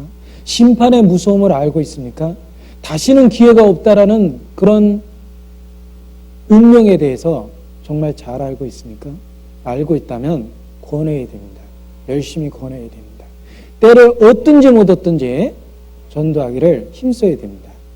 우리가 주의 두려워하심을 알므로 사람을 구원한다. 우리가 예수 그리스도의 십자가를 통해 구원을 받았습니다. 그런데 십자가는 이중적인 의미를 갖고 있습니다. 우리를 죽기까지 사랑하셨다는 하나님의 사랑이라는 의미가 있고, 그리고 또 뒤집어서 보면 죄를 얼마나 미워하시는지 하나님의 공의와 진노가 나타나 있기도 합니다. 자기 아들을 죽는 데까지 내어줄 정도로 하나님은 죄를 미워하십니다. 하나님은 죄에 대해서 반드시 벌하십니다. 그는 공의의 하나님입니다. 하나님은 사랑을 위해서 공의를 희생하지 않습니다. 공의를 충족시켜야지만 사랑을 보일 수가 있는 겁니다. 십자가가 우리에게 그러한 진리를 나타내 줍니다. 우리는 정말 우리 마음에 큰 감격이 일어나고 우리 마음을 온통 무너뜨릴 수밖에 없는 십자가의 사랑을 발견을 했습니다. 그런데 뒤집어서 얘기하면 아직 그리스도 바깥에 있는 사람들에게 하나님의 진노가 얼마나 무서운지를 십자가를 통해 또 발견을 합니다. 하나님의 아들까지 죄로 인해서 십자가에 못 박는 걸 묵인하셨다면 경건치 않은 죄인들이 그리스도 없이 하나님 앞에 서게 된다면 얼마나 무서운 형벌을 받을 건지 우리는 충분히 상상해 갑니다. 십자가를 통해서 우리는 하나님의 완전한 사랑을 깨달았고, 그리고 동시에 하나님의 완전한 공의를 발견을 했습니다. 그래서 주의 두려우심을 잘 알고 있기 때문에 한편 마음으로는 사랑에 대해서 감격하고, 또 한편 마음으로는 그리스도 바깥에 있는 자에 대해서 안타까운 마음을 갖는 거라고 생각합니다. 복음은 이중성이 있습니다. 하나님의 사랑뿐만 아니라 죄에 대한 하나님의 진노가 십자가에 나타났다는 걸 기억할 필요가 있습니다. 그러한 이중성을 가지고 이뤄진 영혼을 보면 하나님의 사랑을 깨달으면 너무 좋다라는 정도뿐만 아니라 당신이 이 사랑을 끝끝내 배척하면 영원히 이뤄진다는 그 운명에 대한 안타까움을 갖고 전도할 수 있는 마음을 더 갖게 될 거라고 생각합니다. 이 지옥에 대한 이야기하면 정말 어리석은 사람들이 어리석은 말을 합니다. 아, 내 남편이 안 믿고 죽었는데 나 혼자 천국 가면 무슨 천국이 되겠냐. 아, 우리 아버지 안 믿고 가셨는데 나 혼자 천국 가면 어떡하냐. 아버지 있는데 가야지. 그건 정말 인간적이고 어리석은 이야기입니다. 아버지 감옥에 갔다고 아이고 이거 나만 여기 있으면 되나, 나도 따라가야지. 아버지 암에 걸렸다고 이거 나만 건강해서 이거 미안한데 같이 걸려야 되는 거 아닌지 모르겠다. 세상에 그런 어리석은 말이 어디 있습니까? 감옥에 있는 아버지가 따라 들어온 아들 보고 반가워합니까? 통곡할 겁니다. 붙들고. 너라도 똑바른 인생을 살기를 내가 정말 바랬다. 암에 걸려서 투병하고 있는 아버지가 아들이 똑같은 암에 걸렸다 그러면 좋아하겠습니까? 우리는 인간적인 무지를 가지고 지옥에 대한 심각함을 작게 만들면 절대 안 됩니다.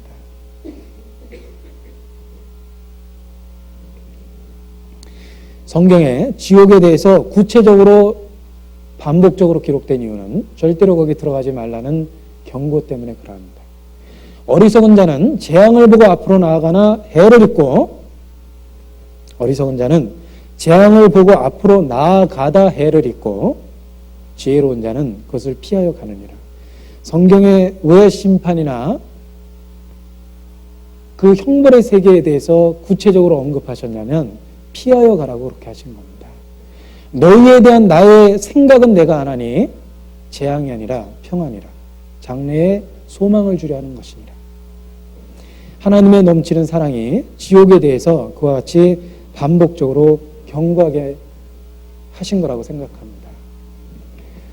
우리는 부자의 이야기를 읽었습니다. 그리고 정말 우리를 슬프게 하는 것은 그 부자와 똑같은 인생을 사는 수많은 사람들이 우리 주변에 있기 때문에 우리가 더욱더 이 말씀을 심각하게 읽을 수밖에 없습니다. 얼마나 많은 우리 주변에 있는 사람들이 이 부자와 똑같은 인생관을 갖고 똑같은 삶의 모습으로 세상을 살아가고 있지 않습니까? 그들의 마지막 모습이 궁금합니까? 누가복음 16장 부자의 이야기 속에 대표로 잘 나타나 있습니다. 우리 주변에 아직 구원받지 못한 사람들의 운명, 그들의 고통, 그들의 슬픔이 이 부자를 통해서 우리에게 실제적으로 기록이 되어 있습니다. 이 부자의 운명을 통해서 우리의 주변에 이뤄진 사람들의 그 후의 모습을 미리 살펴보는 것도 필요합니다. 더욱더 간절하게 기도하고 전도하게 될 거라고 생각합니다. 누가복음 16장 다시 보겠습니다.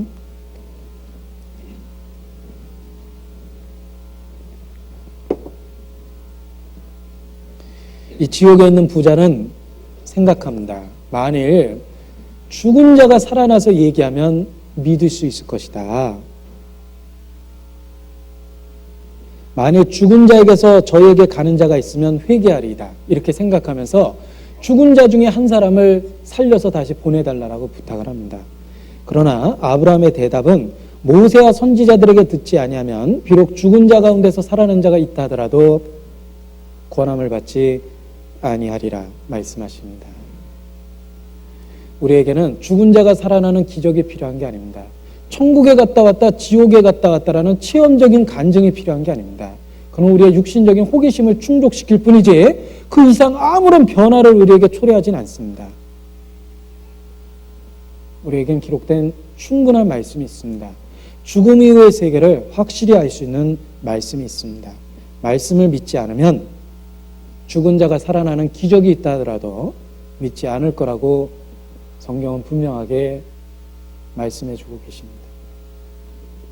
기적이 일어나면 믿겠다라는 것은 정말 어리석은 겁니다. 말씀을 믿지 않으면 기적이 일어나도 안 믿습니다. 잘못된 신앙의 내용을 가질 뿐입니다. 불신앙의 사람들은 혹 죽은 나사로가 살아난다 하더라도 믿지 않을 겁니다. 실제로 동일한 이름을 가진 나사로가 살아났던 사건이 있습니다. 그 주변에 있던 사람들은 분명한 이야기를 들었음에도 불구하고 오히려 나사로까지 죽이려고 음모를 꾸밉니다. 예수님이 부활했을 때 제사장들이 회개했습니까? 우리가 큰일 났다. 우리가 하나님의 아들을 죽였던 것이 틀림없다. 그가 되살아났다. 그렇게 회개했습니까? 그들은 당장에 자기들의 잘못을 수습하기 위해서 진리를 왜곡시켰습니다. 말씀을 저버리면 죽은 자가 살아나도 절대 안 믿습니다. 오히려 그들은 또 다른 의심을 만들어낼 겁니다. 우리 가운데 죽은 자가 뚜벅뚜벅 걸어나와서 간증을 했다고 해보죠. 안 믿는 사람은 그래도 안 믿을 겁니다. 저 사람이 정말 죽었다라는 믿을 만한 의사가 진단한 사망진단서를 보여라. 그리고 이 사망진단서가 진짜인지 입증을 해봐라. 그리고 정말 그 사람이 그 진단서에 나와 있는 그 사람이라는 걸 어떻게 입증하냐. 가족들과 증인을 세워봐라. 그리고 정말 그런지 내가 또 어떻게 아냐. 그들은 끊임없이 또 다른 의문을 만들어낼 겁니다. 그리고 결국엔 나중에 생각해 보겠다 이러면서 그냥 갈 거라고 생각합니다.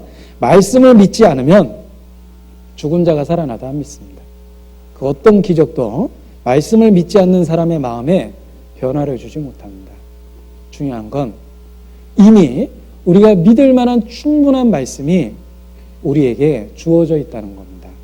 성경의 계시는 완전합니다. 우리가 구원받기 위해서 더 필요한 계시는 없습니다. 우리가 구원받을 수 있는 충분한 증거의 말씀이 성경에 이미 기록되어 있습니다. 우리는 이미 주어진 말씀을 읽고 그 말씀 속에서 하나님을 찾아 발견하는 것이 필요하지, 새로운 학설이나 새로운 체험이나 새로운 교리가 필요한 것이 절대 아닙니다. 우리에겐 이미 충분한 말씀이 주어져 있습니다. 우리에게 필요한 것은 기적이 아닙니다. 이미 우리에게 주어진 하나님의 말씀을 듣고 그 말씀에 의하여 삶의 태도를 선택하는 겁니다. 말씀을 듣지 아니하면 구원함을 받아도 절대 받아들이지 않을 거라고 우리를 일깨우고 계십니다. 말씀의 충분함을, 말씀이 구원받기에 완전함을, 충분함을 우리에게 이와 같이 가르쳐주고 있는 거라고 생각을 합니다. 이 부자와 나사로의 이야기는 두 사람의 이야기가 아닙니다. 그와 동일한 삶의 선택을 하고 있는 많은 사람들에게 해당하는 이야기며 그들의 잠시 후의 운명을 실제적으로 보여주는 무서운 경고의 말씀이라고 생각합니다. 우리에게 구원의 비밀이 있습니다. 하나님께서 우리에게 그 놀라운 예수 그리스도에 대한 비밀을 허락해 주셨습니다. 정말 비밀입니다. 예수 그리스도. 우리가 오랫동안 그 이름을 듣고 살아왔지만 정말 그분이 우리의 삶에 있어서 실제적인 구세주였다는 걸 나중에 그분이 완성하신 구속의 사역을 통해서 발견하게 됐습니다. 그는 우리를 구원하실 수 있는, 능히 구원하실 수 있는 구세주입니다. 그는 우리에게 변치 않는 약속을 주셨습니다. 십자가에서 그가 비참하게 돌아가신 모습 속에서 우리는 구원의 확신을 누립니다. 더더욱 그는 살아나셨습니다. 우리가 의롭게 됐다는 보증으로서 그가 살아나셨고 지금 하나님 우편에 우리를 위하여 간구하고 계십니다. 우리에게 놀라운 비밀을 허락해 주신 하나님께 참으로 감사하며, 그리고 아직 이 무리 속에 들어오지 못한 수많은 이뤄진 영혼들을 기억하면서 나머지 생에 더욱 전도에 힘써야 되겠다고 생각합니다. 기도하시겠습니다. 아버지 하나님, 영원한 세계를 올바로 바라보고 올바른 가치관을 갖고 살아갈 수 있도록 우리의 삶을 주관하여 주시기를 부탁을 드립니다. 말씀이 이론과 교리가 아니라 우리의 삶의 능력이 되고 변화가 될 수 있도록 온전히 주관하여 주시고 역사하여 주시옵소서. 주님 앞에 참으로 진실되고 충성되고 올바른 종이 되길 원합니다. 우리의 삶을 다스려 주시고 지식으로 완전케 하여 주시며 행함과 순종으로 또한 완전케 될 수 있도록 주의 온전히 주장하여 주시기를 부탁을 드립니다. 또한 우리에게 형제자매를 주심을 감사를 드립니다. 주님 안에서 서로 사랑하고 서로 복음을 위하여 더욱 협력할 수 있도록 우리 가운데 역사해 주시기를 또한 더욱 간절히 기도합니다. 저희를 사랑하시고 죄악에서 구원해 주신 고마우신 우리 구주 예수님의 이름으로 감사하며 기도드렸습니다. 아멘. 찬송하시겠습니다. 찬송가 521장입니다. 521장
낙심한 자 돌아오는 그날까지 서리라. 순교자의 빛을 따라 주의 뒤를 쫓아서 십자가를 등에 지고 암만 향해 가리라. 새 시대는 새 의무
말씀 없습니다. 안녕히 들어가시 기 바랍니다. 마치겠습니다.